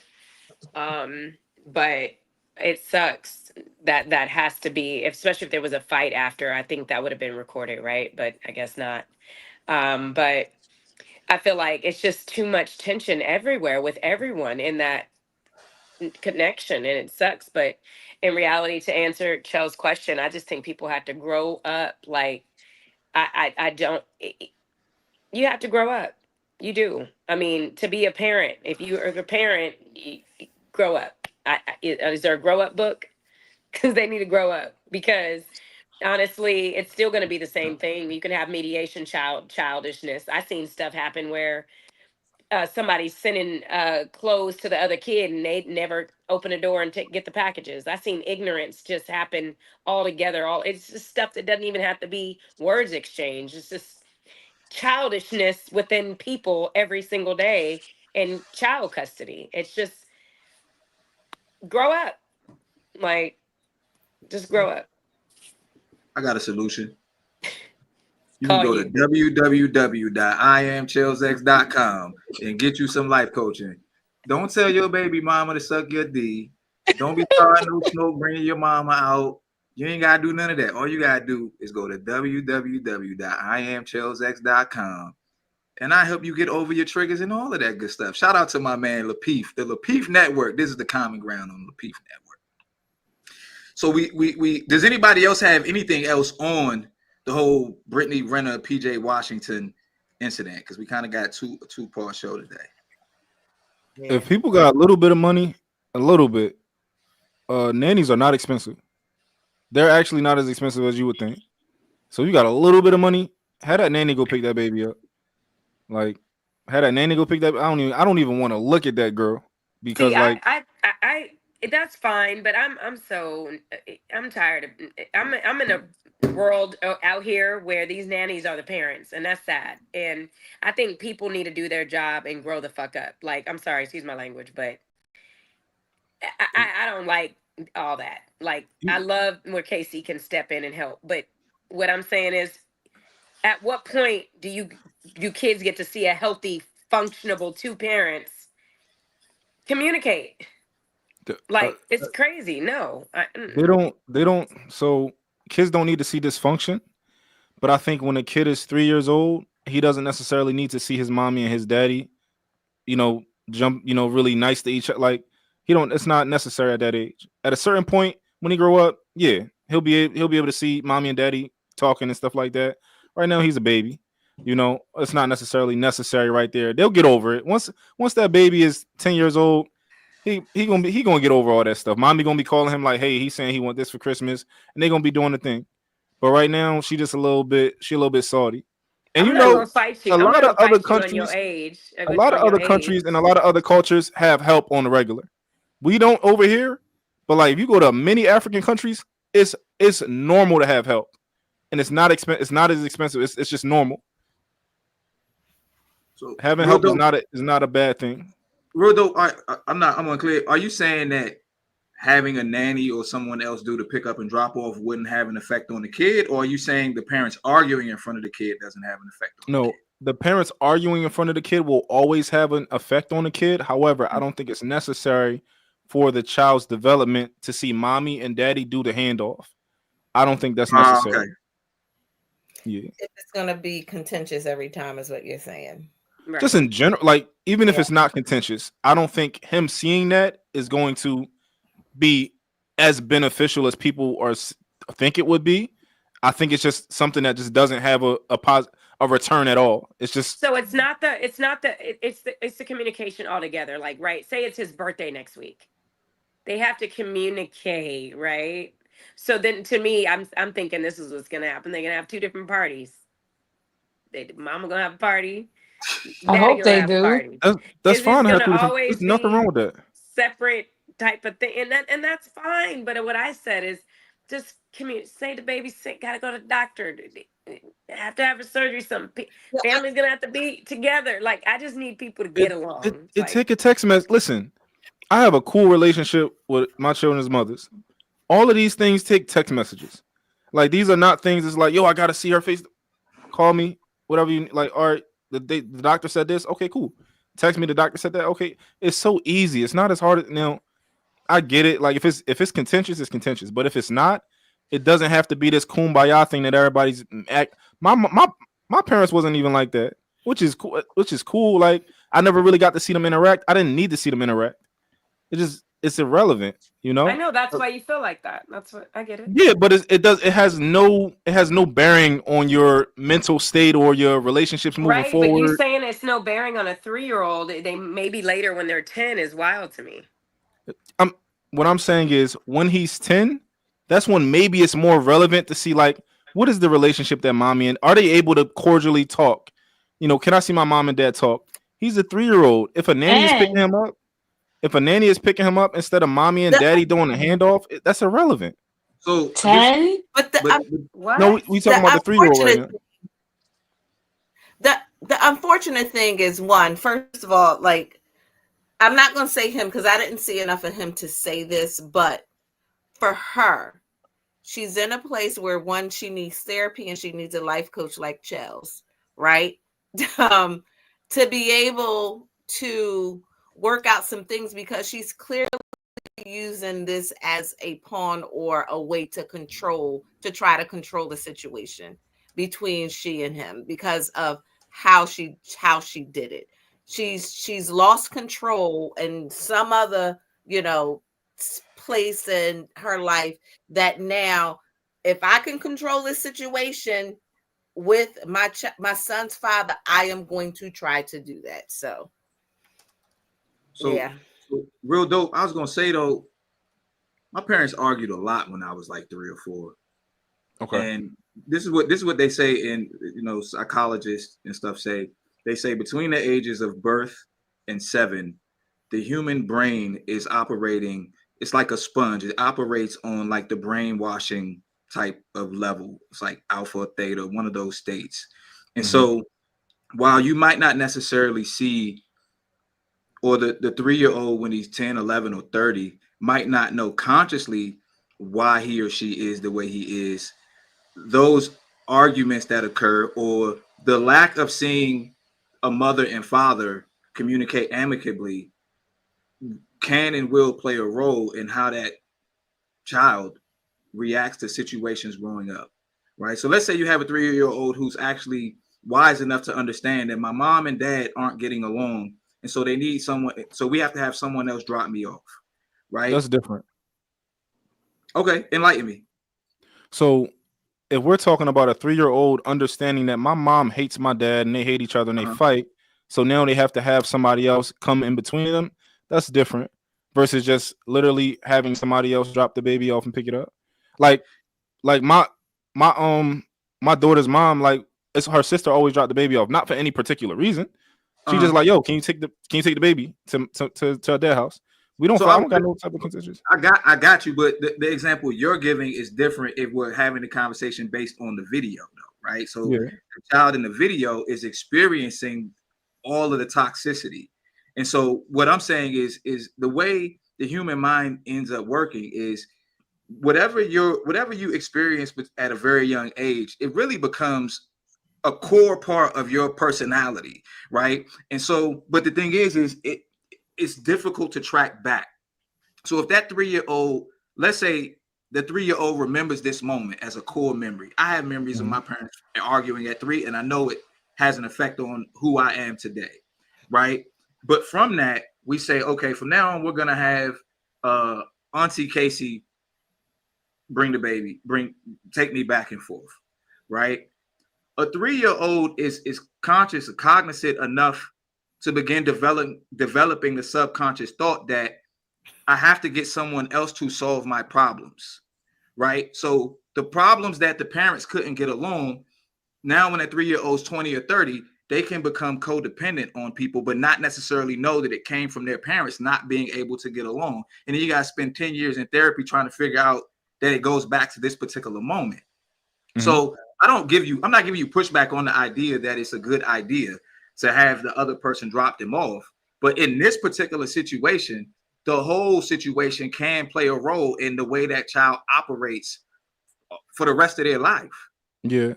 Chells. So Yeah, because my basic premise, right, was not that kids, and I don't know if y'all heard me, I'm not saying arguing around kids is not a bad thing. That's a bad thing. We got My thing is, in general, because I think what I remember Bonita saying is that kids need to see that dynamic at the drop off, mom and dad interacting. I'm saying that I don't think that's relevant at all. No, I didn't If say I'm that. what were you No, saying? no, what I was saying was no. So what I said is they need a cordial.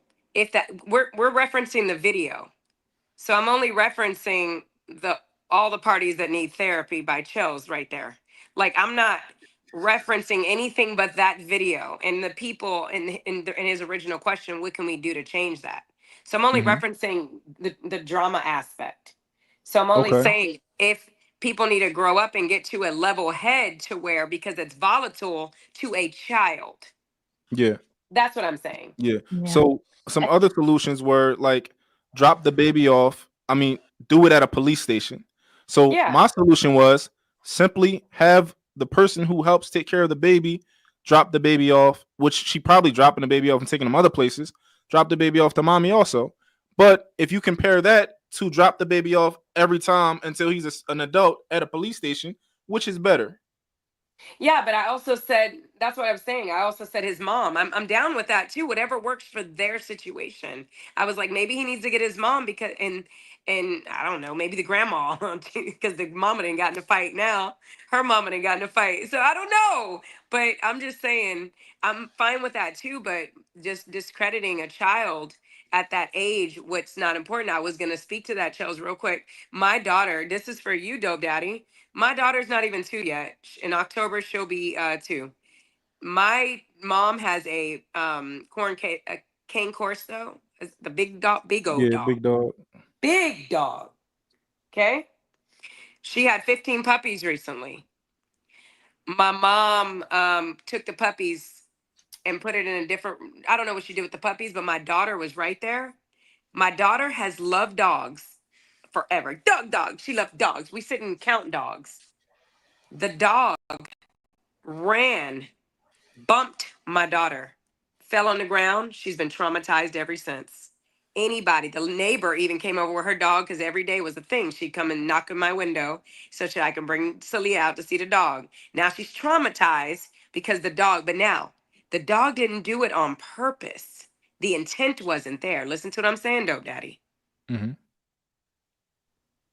the intent wasn't intentional. I even told my mom was yelling at her dog. I'm like, Mom, that she just protecting her puppy. She didn't see Celia. Like, she wasn't trying to like ram over Celia, but because she fell down, all she feels is that. So in the space of a dog, I have a teacup toy poodle that's 4 pounds that she's now scared of. She goes, dog, no, no, no, no, no, Mom, no, no, no, no, no. Any dog now. No, no, no, no, no. And it's been 6 months. So what I'm saying is we have to be mindful of it, like, I'm very protective of little souls. And those baby souls are volatile. They're very sensitive and they hear they're sponges. We have to be mindful. And they learn everything from us, like everything. And you said something earlier. You said you know they kind of feel, and yes, they that too. They feel, they learn, they smell, they hear. They're human. They're you just bigger. But no, God, no. 1, 2, that kind of interaction is important, and happiness. You know, even if Casey's my friend and she's coming over with drama all the time, my daughter reads energy. In case you know my baby, so. But what I'm saying is, if she was around and Casey was a negative person and she's 1 year old, she would feel that, and that affects kids. I agree. So Yeah, I agree. I don't think either one of y'all are off. I just think y'all are both at advocating for different points of what should happen. Like Real Dope has like a more right now solution. DJ La Bonita more so has like a bird's eye view. Like at the end of the day, we should be able, if we can, like if you really think about this, the conversation is kind of crazy, right? Like we 2 grown adults, we laid down, we did what we did. We made a miracle together, whether we like each other or not. And now we can't spend 2 minutes exchanging the miracle without somebody else having to do it. And if we can't do that, right, as opposed to going at it physically and fighting, we got to send Auntie Kacey to do it for us. But it's actually pretty sad and disappointing that we're not mature enough to just take a baby from one house to a car and go on about our lives for the next week or whatever. So. The perfect thing to do, this is the perfect solution, for them both to grow up by next week. That's the perfect solution. But we all know that's not realistic. That's not gonna happen, right? We need a realistic solution and time heals most things, right? So eventually she'll get over it. She'll get a man. Hopefully, I hope she get a man. She might never get a man. She might always bounce around from men. But in time, she'll get over it. And then y'all can talk and y'all can coordinate a little bit better and all that type of stuff. But for now, she need to kind of, go handle that. Got you. Does anybody else have anything else on this topic before we move on? Okay, boom. Is monogamy a gift, a curse, or both? I want to start with La Bonita this time. Last time we started with Dr. Hall. La Bonita, monogamy, this is purely subjective. It's your opinion. Nobody's going to bash you over the head or nothing because you said one or the other. Gift, curse, or both? I would say it's both. Okay. Yeah. Why so? How so? Enlighten me. I would just say it's both because everybody's different. I think we all have different experiences. We're all taught different. We all come from different backgrounds. We all come from different religions. We all come from different, order. We're all different. And what's important to each and every one of us is different on this panel. You know what I mean? So I think with the mindset of that, you can't say that, monogamy is for everyone. So it could be both to me. So, but do you think it's both in, like, if we just looked at a monogamous relationship in general in America, do you think that it's operating as something that's a gift for that particular relationship, a curse, or both? Or say both, even in one relationship in general? Do you understand how I'm asking the question? I'm trying to. I guess you're saying if there's 2 people and they're in a relationship, do I look at that as a gift and a curse, Do or you a think, gift or a curse? right? What I'm asking, because like obviously subjectively, someone may say, well, I love monogamy. It's great for me. It's all a gift, right? And somebody else might say, oh, nah, this ain't working, right? But in terms of individual relationships and the statistics that we know about, say, divorce, and obviously we live in a society where the intent, whether most people are pretending or not, the intent is to have a monogamous relationship. Right. The effect that it's having, do you think is a gift, a curse, or both on society? I think if you're going based on society and not a personal opinion, I think we can say based on society, it's shown both. I know some very happy people in in relationships. I know some very happy people that have been married, divorced, and remarried. You know, I've seen people that been through relationships when they were young, and it probably was a curse when they were young, and then found that person that to spend their life with, and now it's a thing. You know, so I think that I'm not wholeheartedly based on a percentage of divorce or based on a percentage of single moms or single dads or anything. I'm not wholeheartedly against monogamy, in a sense of as it to say it's a curse. But I think that if two people are good people and that's what they both believe in, I think it could be for the good. But if you are two people putting on masks and you're set out to be transactional and you're just showing up for someone based on an image you have in your mind for them, then I think it could be a joke. But I think it's 50-50 still in the world. I think it's a choice. And if two people choose it, then go monogamy. So if that answered it. Yeah. Is monogamy natural, or is it just a cultural expectation we were programmed into? As it exists, I would say that we were programmed into it because just the standard that is such a like a unrealistic standard that we have when it comes down to it, that a lot of us just can't follow. Like I don't think a lot of us can follow it how it exists and how it's presented to us. Mm. And I agree with Labanita. I just think that people have an idea and image of what they think it is, because I don't think most people get involved in monogamous marriages for the right reasons. I think they get involved with it for the wedding and for what people present it to be. But when you actually get involved in it, it's a totally different thing. I think the argument that it's not natural isn't really. I understand that, but we live in a civilized society, and inside of a civilized society, we do things that aren't necessarily natural, because that's what's being civilized, is moving more further away from your nature. Like for example, we have an age. Well, let's say the age of consent was 18. Do you think a billion years ago we would be like, oh, is that girl 18? Right? I don't think is that natural, right? But it makes sense because we live in a civilized society, if that makes sense. So And it's I like, think no, let me see your ID. You need to show me your ID before I touch you. That's a civilized society thing. it's Okay. oh I go ahead. believe it's. Go ahead. Go ahead. I'm sorry. Go ahead, Asia. Doctor. Oh, I believe it's natural. I believe it's natural just because I'm coming from the biblical sense of, from Adam's rib came one woman, not more than one woman. So that's why I believe it's natural. I believe when the decree to be fruitful and multiply, I believe that was just for a certain amount of time in order to populate the earth.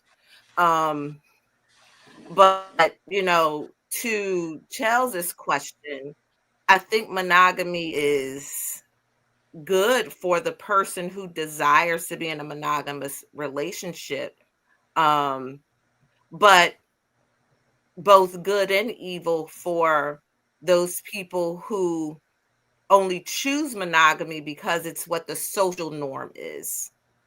So that's my thought about it. Casey, go JR. ahead. Yeah, I think it can be both, right? I think monogamy, like most things, becomes a choice. With and I'm not saying rise of polygamous relationships as if it's new, but people are more free to talk about it, right, than they have been in the past. And so these are things that have always been a part of human interaction and human society. So it's not new, but I do think as we are aware of the structure, because one of the things I've always thought is that, and I know that we have not said this, so this is again my subjective opinion. If we're talking about monogamy in the context of marriage, right? Marriage isn't just an emotional connection, it's also a business transaction. And sometimes when you have a lot of partners in the business, right, then things become convoluted. And so I don't know, marriage is not the goal for everybody. And for some people, monogamy also means that we've made a decision to just be it for each other. But I do think it's a decision that you make. I think you have to decide if being with one person is a daily decision you want to make, or if you believe that it's counter to your personal nature. I think also when we use that as our rationale, we're discounting that we are the only species of the animal kingdom that has a reasoning, functioning brain, right? And we see other species in the animal kingdom who are monogamous. So to say that it is not natural, right, because of this animalistic, nature that we have isn't true. Again, it comes down to a decision that you make about what kind of life you want to have and how you want to build that life and what does it look like. Before I stop, I'll tell you this: I know how much energy I give to my partner. The idea that I have to then find that level of energy for somebody else will drive me absolutely crazy. So monogamy for me is a choice because now again, somebody else may have the bandwidth to do that, right? I know for me, I don't. So because of that, monogamy is a choice that I make because I know how much I give, right? Because I want to. I know how much I give to someone. I could not do that for multiple people. Before I answer, I want y'all to know that I don't have a dog in this fight. Like I don't, I just like to process things. So I don't know what I'm gonna end up thinking. But my question is jealousy natural? Is that a natural human, you Yeah, know? children experience that without it being a romantic, an involvement. So it absolutely is. Okay, so jealousy is natural. What about possessiveness at all? Wanting to Again, we possess something.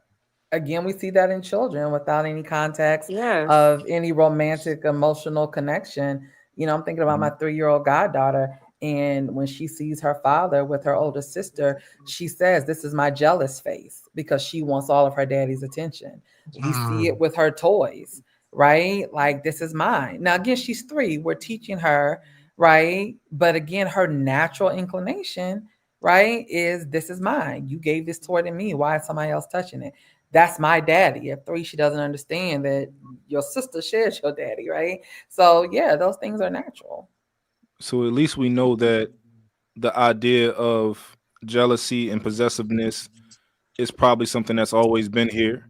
So to some degree, at least relationships um are you could say are natural. We can assume that people, liked somebody and they, kind of got together with them now. As far as what did that stop at? Like, did a man like a woman and then be like, yo, I want 2 women and I want 3? Like, it's like, where did that stop? But I think that a basis is like, okay, people get jealous and people want to possess things. That's natural within itself. So I would even say too, though, even with like the whole thing of possession, the the way that the way that we possess people now, I don't think is a. I would say it's just not a healthy thing because people are. I think the reason why monogamy and everything has become so has come into question is because of our level of possession. Because we don't allow changes. We don't allow for people to change. We don't allow for people to become different. Because you have a whole lot of people where if somebody starts to the slightest change, then it's just like the person feels like you don't love them anymore, or the slightest thing of you were this way when I met you, so I need you to be this because this is what I expect from you. And so I don't think that from that level of possession that we're learning, I don't think is good for the overall relationship because then it doesn't leave room for growth. It doesn't leave room for change, and it doesn't leave room for that person for you to grow together as people. I don't think that those two correlate. Possessiveness and not allowing people to grow. You can be What extremely possessive and understand that your woman or your man, they grow. You know, well you can understand why y'all don't go on dates no more because we're at a different point in our relationship. Cool. You know, but we have different. Oh, but go ahead. but I would even say though, I don't. You, you may get that, but there's a lot of people that I don't think get. They don't know how to separate those things because Mhm. I've heard it so many times. Like you've articulated that perfectly, but if you talk to it, the average person, I don't think the average person now knows how to do that. I don't. Mhm. But I don't think that's a consequence of being possessive though. I just think that's I think it's something else. Like what exactly? Um I would have to process it, but I definitely don't think it is from. I don't think it's of that trio of possessiveness because you can Well, be. There are plenty of people in long term relationships who who are still married and are having great relationships, and both of those people have changed so much from for 30, 40, 50 years ago, and they have great relationships, and they're still possessive, and they're possessive over their person. Um, so that's an example that I'll give. the I reason think, why I are we talking well, about controlling, Quill? No, we're talking about I want you as my wife, you want me as your husband. You're mine. Right. Um, yeah. the reason why I said it that way is because most of us are raised in the Christian religion and in the church. A lot of us are in America. Most cases, like in most cases, in most churches I've been to, the way that they teach us to be in relationships is generally the same, and it teaches you to have that type of possession over one another, and it doesn't really give you the freedom to allow that person to be something different because they don't explain it well enough for us to not have a different understanding. So are we talking about seeing people, our partners, through titles more than just as individual, say, children of God or something, right? Like I don't expect you to do these types of things because you're my wife, even though I know that plenty of people do these things. I've set an expectation for you based on our attachment to each other, my attachment to you and your attachment to me, and the expectations that we have for one another. Now I don't know what word we use to that's applicable, but are we attached to the titles based on the possession? Overall, I would say that that's the key issue. But I guess that's what I'm getting at in general is like whenever I've heard any conversation come about relationships and monogamy and husband and wife, it's more is the relationship is based off of you're my husband, you're my wife, I possess you in this way. It's not where it goes any deeper than that. Like we have any type of deeper connection, or that where that person can actually have other things outside of that person. It's just that this is who you are, and that's who you're going to be, and that's it. That's through the title. So I think I Mhm. understand. You understand what he's saying, real dope? I mean, I'm a possessive person that completely understands that people need balance and that, you know, a stay-at-home mom needs to leave the house. She needs hobbies. She probably needs She probably wants to aspire to do certain things. She probably has some sort of ambitions, right? I understand the balance of she needs a healthy friendship with her friends and her family, her cousins. I understand that she's going to grow and she's going to change and that she's going through life on her own journey at the same time as being with me, right? I understand all of these concepts, and I'm still possessive. It's my woman.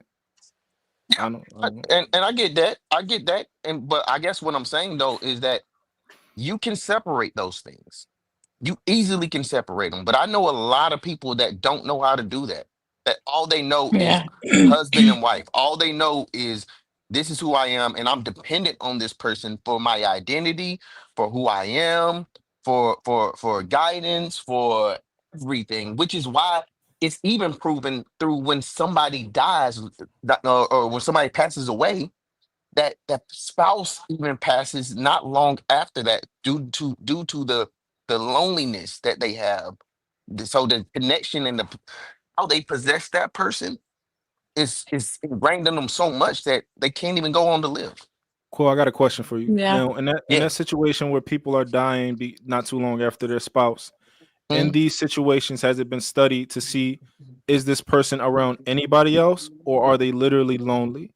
Do they have a big support system? Do they have friends? Do they have these other things, or did they only that was their only person that they spoke to on a daily basis or was physically around? No, I think like, and I can't, I don't have it right in front of me, but I know from my understanding that a lot of I'll use my granddad for instance. My granddad was a person that he knew that he couldn't be without a woman. So my grandma, when she passed, so my grandma died probably I think in like 2007. So not long after that, probably about 6 months later, he got remarried. And um, my granddad always used to say that can't help it around his women. Like he always just it's just he can't help it, and he always had to have somebody around him. So when he did pass, and I think it's few not even like 2 or 3 years later he passed away. But he passed away, and he he had another woman. He could not. I don't think he ever would have not ever had anybody else. Um, so I think the thing that I'm getting at is overall, like I just think that particularly where I grew up at, particularly in the environment I grew up at, is just what we're shown when we're not giving any other options. Like this is what you have to do. This is what you have to believe in, and this is the only option you have for relationships. Mm-hmm. Like that's I it. think Hmm. humans are communal, right? People need to be around other people. I believe, for the most part, I think that we are better together. Now, that's a little bit different from a relationship. Whether you're in a relationship or not, I do think that humans do better around other people, and I think humans do better around love in general. So, I don't know if that, plays a part into, why people, experience depression or they end up dying or something like that. But I do Hmm. think humans do better around other people. Wasn't people getting sick from wasn't like the COVID situation and people being alone like having an effect on people? They actually did studies in another country on how, I don't remember when it was, how long ago it was, but they had certain babies that simply got what they needed to survive physically, and they had another set of babies who got love and nurturing and what they needed to survive. And what they found is that the babies that just got the survival needs died, right? They Mm. died, and they just didn't flourish as well as the ones who got love and nurturing. So there's some obviously love is an unseen force, but it does bring about life. And I mean, if you spend, people be together for 40, 50 years, whether they, like each other or not, there's still a love there. And when one person leaves, I think that death is also tied to our identity.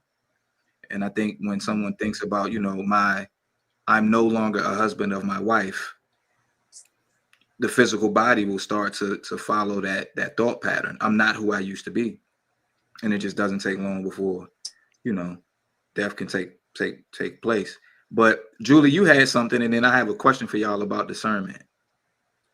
Yeah, no, I was just gonna mention, like, when I started working with you, one of the things that you pointed out was that I was very possessive, possessive. I don't know how you say the word. And you would always remind me that, like, people are not property. And when you love someone, you have to love them to the extent to allow them to be who they are, without holding it against them. And I think most of us don't know that because it's in our nature to be jealous and to be possessive.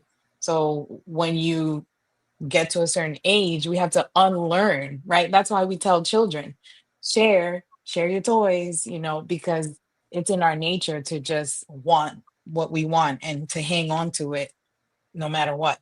That was just what I was mentioning. I got you. And I mean, yeah, I was gonna say real just quick. okay. Go ahead, Quill. No, I just wanted to say this too, though. I'm speaking on this from a perspective. I'm a married man. I've been married almost, how long? How long now? A long time. 6 or 7 years now. But I've been with my wife almost 10 years.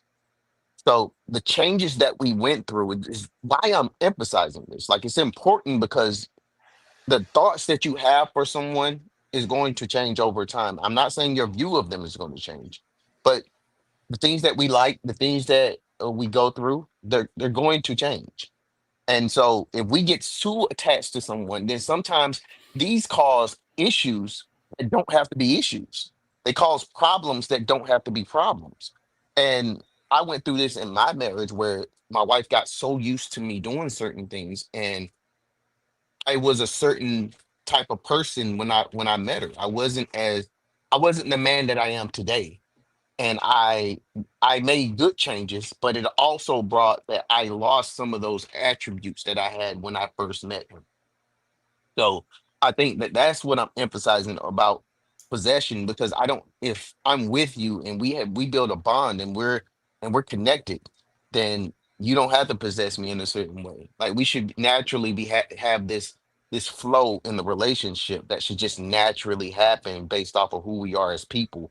We're just allowing the person to be who they are rather than the thoughts that we have for them. Because a lot of people have certain thoughts towards people, and you don't let them be people, because then I think that's where the fakeness come in, because we got to put on this facade for another person rather than allowing them to be the natural person that they are, and maybe they do fit in our lives.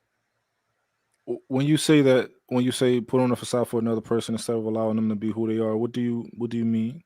If you can give me an So example. so if I know that my partner is a very romantic person and I'm not into that, and I'm not into romance. I'm not into a lot of lovey-dovey stuff, but I do it grudgingly. I don't want to do it. I don't really want to be doing this in the first place, but I'm doing it to appease you. I'm doing it because it makes you happy, and I don't want to upset you, and I don't want to get in an argument, so I'm doing it for you. Okay. That seems like two people who are just completely incompatible in important categories. Mm-mm. No, Um, I would totally disagree with you. I've seen situations happen where that person at one point they were into that, and then over time, I just no, this don't work for me no more. And because I know you still like it, care about you enough where I still just want to do it But that's just because I but don't. that right. So I feel you. I understand what Quell is saying, but Quell, I think that effort is what makes a marriage work. It's what makes a marriage last, right? Um, Marriage is not this just completely free flowing, I don't know, sunshine and rainbows. It's a responsibility, right? So if I've chosen to be with this woman and love this woman for the rest of my life, and the way she needs and likes to be loved is through a romantic approach, it's my responsibility to learn how to love her in the way that she needs to be loved. As much as I'd rather just be like, nah, I ain't really the rose petals and champagne kind of guy. You know, I took an oath before God to love her. And it's and not I just get to that. love her the way I want to love her. I have to love her the way she needs to be loved. And I get that. But what I'm saying is that I'm not talking about it. Sometimes I don't feel like doing something. But if something becomes a big enough issue and a big enough problem where somebody is just bumping heads, I feel like a lot of times we spend too much time fighting when those things are big enough to cause a problem. So the thing is, I'm not So telling nobody to just go ahead. So I guess my question is, if you notice that the romance thing is something that she desires and requires, Mhm. if if you have so much disdain for that thing that she desires and requires, Mhm.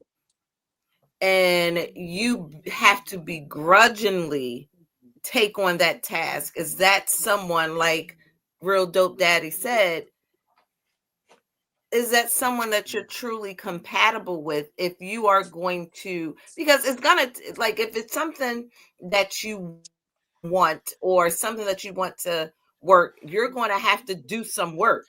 And if you're not Mhm. willing to do the work, do you really want to be in that space or that place? Or do you Yeah, no, expect her to say, oh, because you don't want to do it, I'm not requiring it anymore? Yeah, I Just wanted to add no. something too.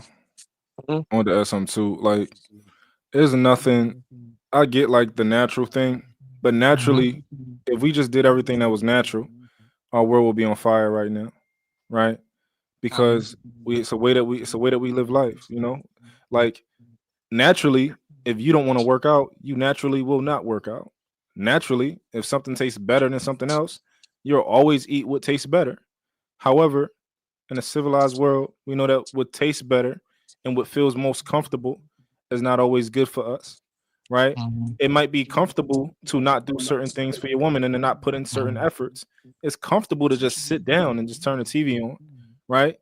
But your partner would like something, and it's like, depending on what it is, you can put in a reasonable effort to be like, my goal is to make you happy. The same way or is to bring you joy by doing this, or to bring you whatever I'm trying to bring you. Like, my goal by working out, even though it hurts, my goal is to have my body look like this, right?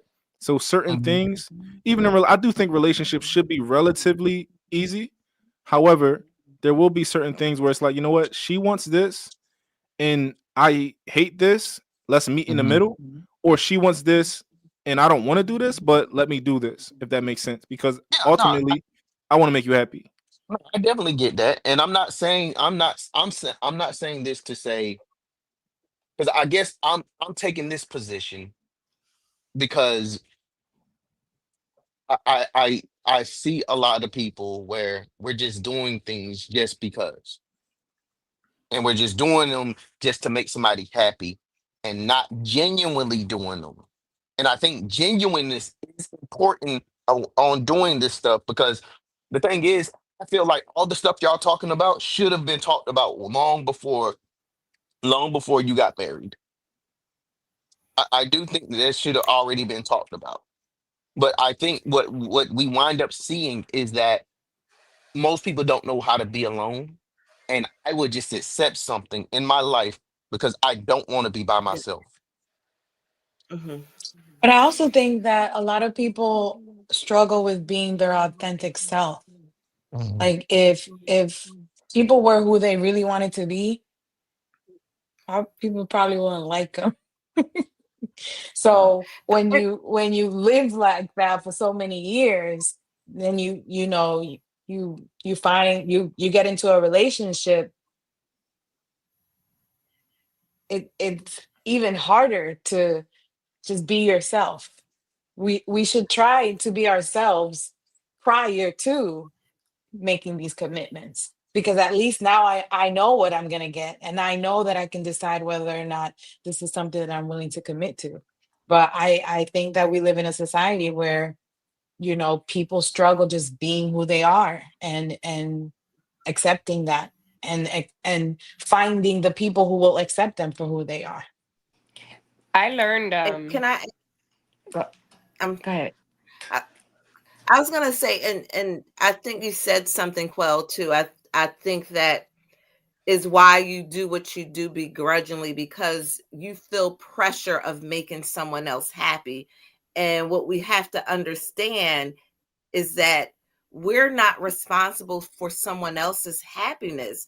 Only they can be, like, we're the author of our own happiness.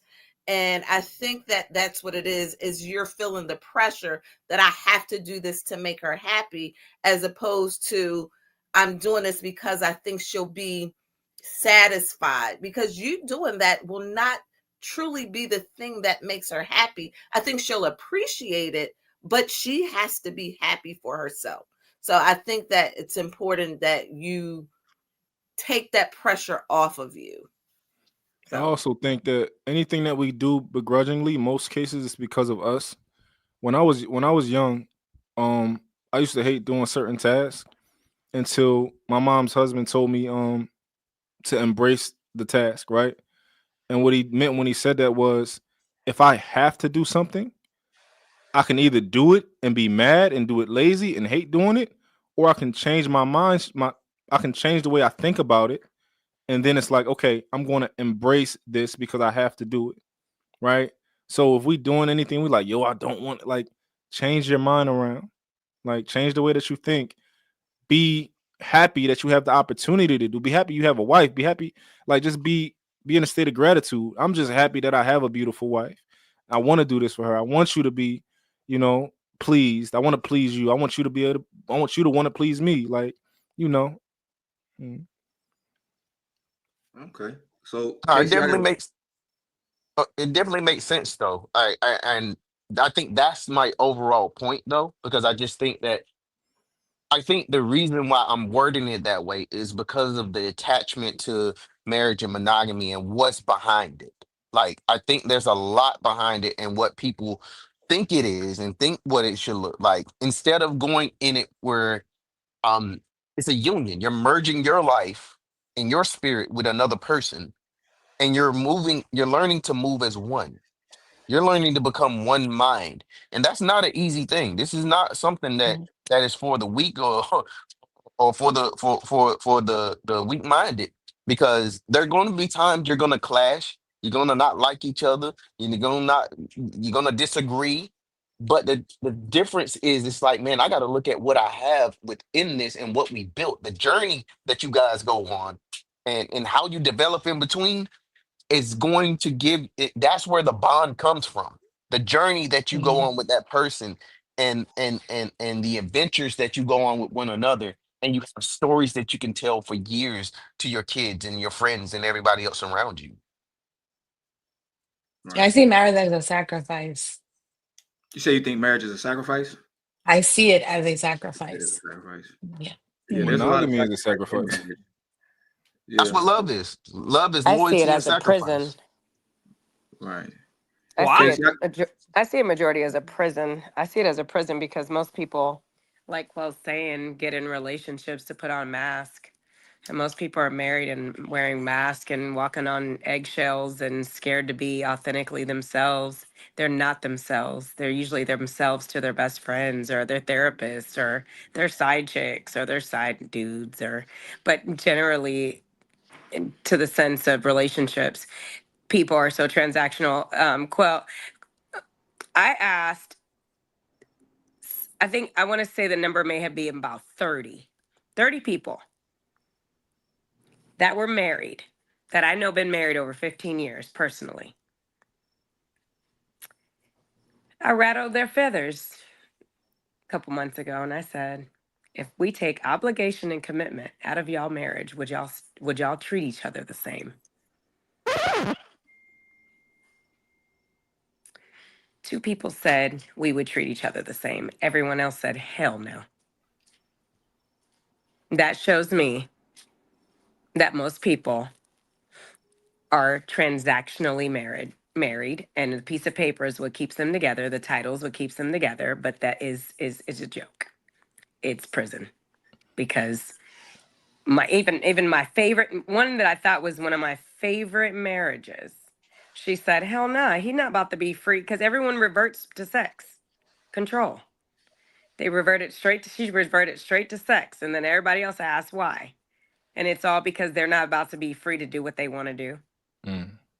You know, I would argue That's that sad. people are more themselves to their partner than they are to the world. I think that what you think that they are to the world is the fake them, and what they are to you is actually them. Like, you can get with a woman or a man, you know, and they get around you and they show you the depths of how much of a insecure person they are, how much of a angry person they are, you know, everything about them, which is why a lot of men, like, they tiptoe around their houses because they wives be B words, you know, but they go outside and they put on this, they put on this mask for they coworkers, they put on a mask for their friends, and they become somebody else, and then they come back to you and they come in the house and they like, you like, yo, what happened to all that niceness and all that beauty and all that femininity that you just had outside? What happened to all of that? I want some of that.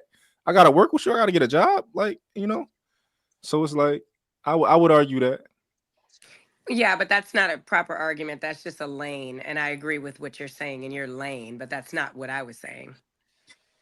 No, I'm I just think saying. it's all about Yeah. perspective. It's all about, Yeah, it's a because Dr. Hawk has a different perspective on it. Chells has a different perspective, and they're both married. exactly. Okay, I got a question for you, Kacey. You brought up choice. Did you say that what was your answer to whether or not you believe monogamy is natural or not? Oh, is it natural or is it a gift or a curse? If it's natural, If it was natural, I think no, I don't think monogamy is natural. I think monogamy is something that has been taught and something that we've accepted as our norm. But and the reason I say that is because naturally you can choose to be with your partner, your spouse, your man, your woman, but that doesn't keep you from being attracted, right, to other people. What keeps you from acting on that attraction is the choice to stay monogamous to the person that you've chosen. So, okay, you know, on a very granular level, no.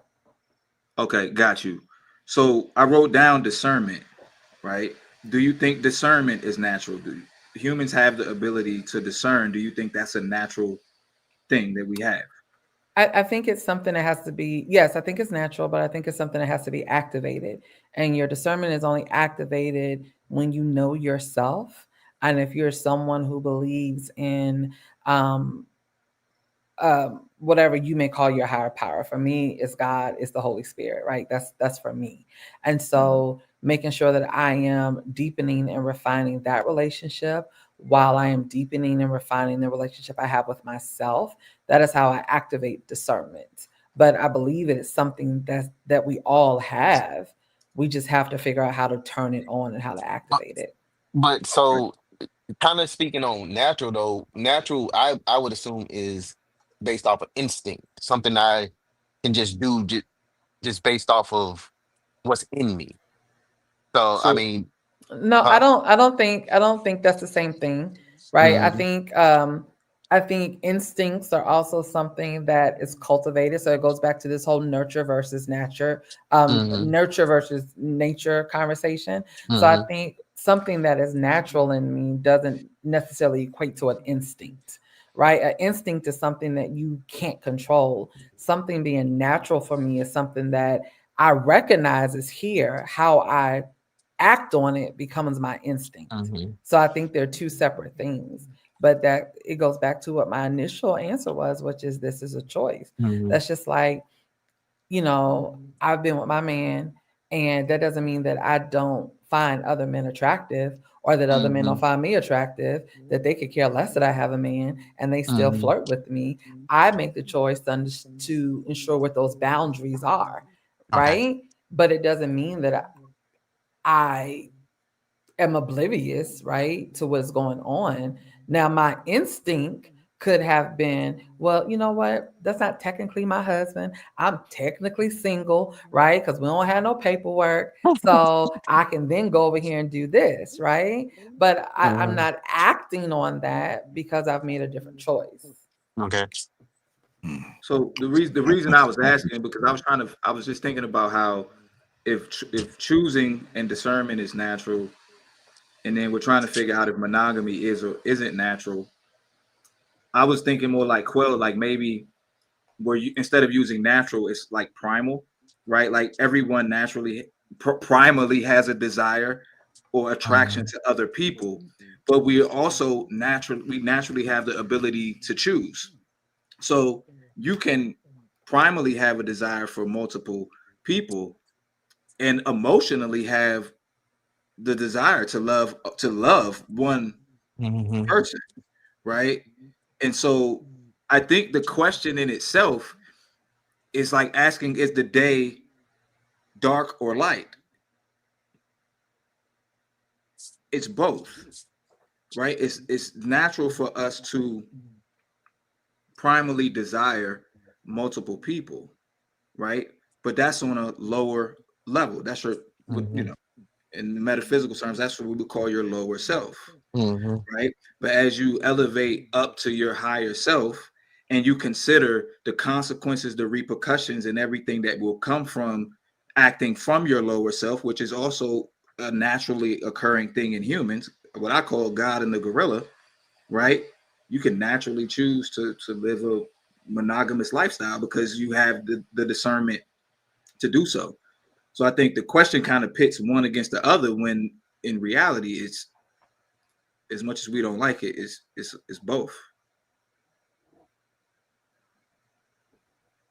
So I wanted your thoughts on that, Kacey. That's why, because you brought up choice, and I was like, damn, well, Adam and Eve made a choice. You know what I mean? And they had to make a choice in order for us to be able to discern. So, But I think it's always been choice. I think just how I think just we've only been presented. Well, a lot of us. Let me speak for me. Like I've only seen a lot of people being presented with only one choice. That this is what you have to do. I don't think everybody's made for it. I don't think everybody's built for it. I don't think everybody is prepared for what it takes to actually be in a monogamous relationship, because I don't think we have an understanding on what it actually means. so Quill, I understand what you're saying. I think what I'm saying though is like the ability to choose polyamory. I guess that may be the opposite, because polyamory is a natural thing too. What I'm saying is the ability to choose is a natural thing, but you choose based on your desires. Yeah. Right. So it's like I said, it's kind of like saying, is the day dark or is the day light? Well, it's actually both. It's just about each person's desires. Shells, I would argue that most people, which desires they choose to act on. Shells, I would argue that most people don't actually think they have the option of polygamy. I don't think most people, I think most people, even if you're young and you're single and you're doing your thing, you're dealing with different women, you ultimately think eventually I have to get married, settle down, and have a family and settle down. But so because I understand what you're saying, but to me that's just societal pressure, right? If you look at the amount of cheating that occurs, people know that, because monogamous just means you have one intimate partner, right? The moment you cheat, you're not monogamous. You have just convinced your significant other that you are in a monogamous relationship, but you're no longer monogamous. So I do agree with you that society puts that pressure on people, right? But I give a little bit of pushback on the idea that people just absolutely don't know that they have an option. They do have an option. They just choose to act on it and cover it up. I would argue that most men think that I'll get married and I'll cheat before they think, oh, I can be monogamous. I can just operate in a state where I just tell women I'm monogamous. You can be my wife, but she gonna be my wife too. No, most men don't operate from that space. They just be like, yo, I'm gonna get married, and if I creep out, I creep out. Yeah, they definitely avoiding that, because that I guess it's a difference because it's like that's responsibility. That's responsibility, and most of them, most of them cats like that that's doing that. They don't want their responsibility or whatever. They just want they want to jump in and jump out. That's it. But also polygamy. I know a polygamist that I just met last week. Y'all might know him too. But his wives work, so it ain't that much responsibility. They got it. They make more money than him. Right. Well, I guess what I mean by responsibility, what I'm not saying on the monetary level, but Mhm. Okay. there's a certain thing that those women look to him for leadership for. Yeah, It's not exactly. just monetary. There's certain things that they look to him for that he can't just abandon them like that. Like that type of relationship, he can't just be out here just doing stuff. There's certain agreements that they have, there's certain rules that they have to follow, there's certain things that they have to go about. But I I think that's think also dependent upon, and it's like y'all, I'm getting tongue tied, on what it is that you seek from that other person. Even when Dr. Hawkins was talking about happiness kind of being the inside job, right? Um, if you have decided to commit yourself to someone who is not looking for you to fulfill those emotional needs for you, you may feel as though you have the bandwidth, right, to Mm-hmm. do that for multiple people because someone is not pulling from you on a Mm-hmm. regular, consistent basis. And so for me, because I know how I show up in relationships without someone having to ask, because it is how I choose to love, I could not Mm-hmm. do that for multiple people. I would hope I would then use some discernment, right? To Chells' point, that I would pick someone who operated the same way, right? Mm-hmm. But again, if you are choosing people who are not pulling from you from a mental, a spiritual, and an emotional place, then you may feel like you have all the energy in the world to have as many people around you because you're not emptying yourself out, right, to ensure that union and that relationship stays strong. So it goes back to communication. Are we clear about what this definition is between the two of us? What is it that I expect from you? What do you expect from me? Can I agree to that? And then we move forward from there. But I think too many of us are jumping into relationships because we feel good about the person and we haven't Mm-hmm. asked important questions about whether or not this is something that's going to be sustainable. I think most men are giving the energy Quell was talking about. I think most men are giving women that when they single. Like men who like are juggling different women. I think they're giving all of those women, they're being a certain guy to all of those different women. So I think they already doing it. Like they're doing it. They just don't, they might not think so, but they giving all that they one woman is dealing with this, another woman dealing with that, another woman wants you home, she wants you here, or they are giving pieces of themselves to consistently to different women. But Which is that which just go ahead. I was gonna say, but that's not truly polygamy. People are creating their own definition because they want to use it as an excuse, to do other things and sleep around. It's not really truly polygamy. And I think that it's an excuse that people are using because they don't have the discipline to be monogamous. But that's why I quantified what I said. That's why I said what I said, the real dope or whatever, because those people, when it really comes down to having to show up for that person and be there in certain ways, a lot of them dudes don't want to be there like that. Cause it's like, cause they don't answer the phone. Like they'll not answer the phone, they'll dodge them, or what I'm saying, be like all sorts of stuff. You can't do that in those type of relationships because you're you're having to come into agreement, and this person has to be aware of everything that's going on, no matter what it is. Like you got to be fully transparent about what's going on and what you expect from this person, which is what quantifies that relationship. Um, I think a lot of the guys move more in the ways where like what Real Dope was talking about, and because that doesn't really require me to. That's why I think that's why being a player and just kind of just moving that way is more appealing because it's like, man, I can get what I want, and I don't have to have anybody that relies on me. I think that more men than we think could handle a polygamous relationship, and I do think that, I mean, marriage or whatever, and I do think that more men than we think would be satiated with several women. They don't think that they can actually do that. They've never even tried to ask a woman. They probably wouldn't even think to ask a woman, yo, how about we both do this with my other, how about we just be us? Like, because that's normally how it, when men are single, typically you just got a rotation, oh, I ain't touch her in a couple months, or like you kind of got a rotation anyway. So I think that I do think a lot more men, if they actually tried it, it could make sense for them. What's wrong? And again, I'm saying it because it's like you men who want to be in a polygamous relationship are creating their own definition. True polygamy is built on building as a family, not on who you have an opportunity to sleep with or who you haven't touched last week or this week. You're looking at it as a sexual thing only, which is not truly polygamy. Who said it was only sexual?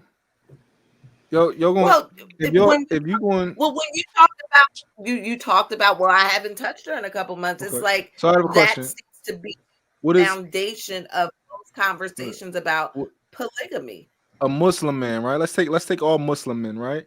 What is their foundation of polygamy? Is it building? Is it my wife over here? She got this job and this wife? No, because most of them wives don't need jobs. I just need you to stay in this house over here and take care of my family over here, or my other wife takes care of this family, right? It is a man's birth in Islam. It's a man's birthright to have up to 4 wives, and guess what? You got to take care of all of them. It don't require you to build generational wealth. You just got to take care of them wives, and yeah, they're gonna give you sex and they're gonna have your kids and all that. So that's how it's practiced over there.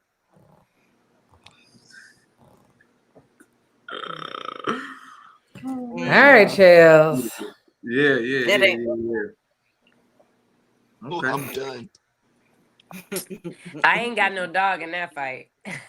Boy. So I guess we can have a polygamy one next week.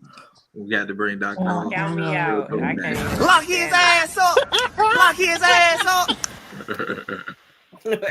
You're going to jail. You're going to jail. I'm monogamous, by the way, so y'all know. I'm just, making an argument. Are you? Oh, real. Yeah. Mm-hmm. Yo, this is wild, boy. Now, if my wife ever is like, yo, you can get a second wife, then we'll explore that. But then you're not. You're not monogamous. That's like saying you're I'm monogamous not a for now. You're not monogamous now. But as I say, if she can tell you you can and you with it, you're not monogamous. He's monogamous now. He's making your choice to be monogamous.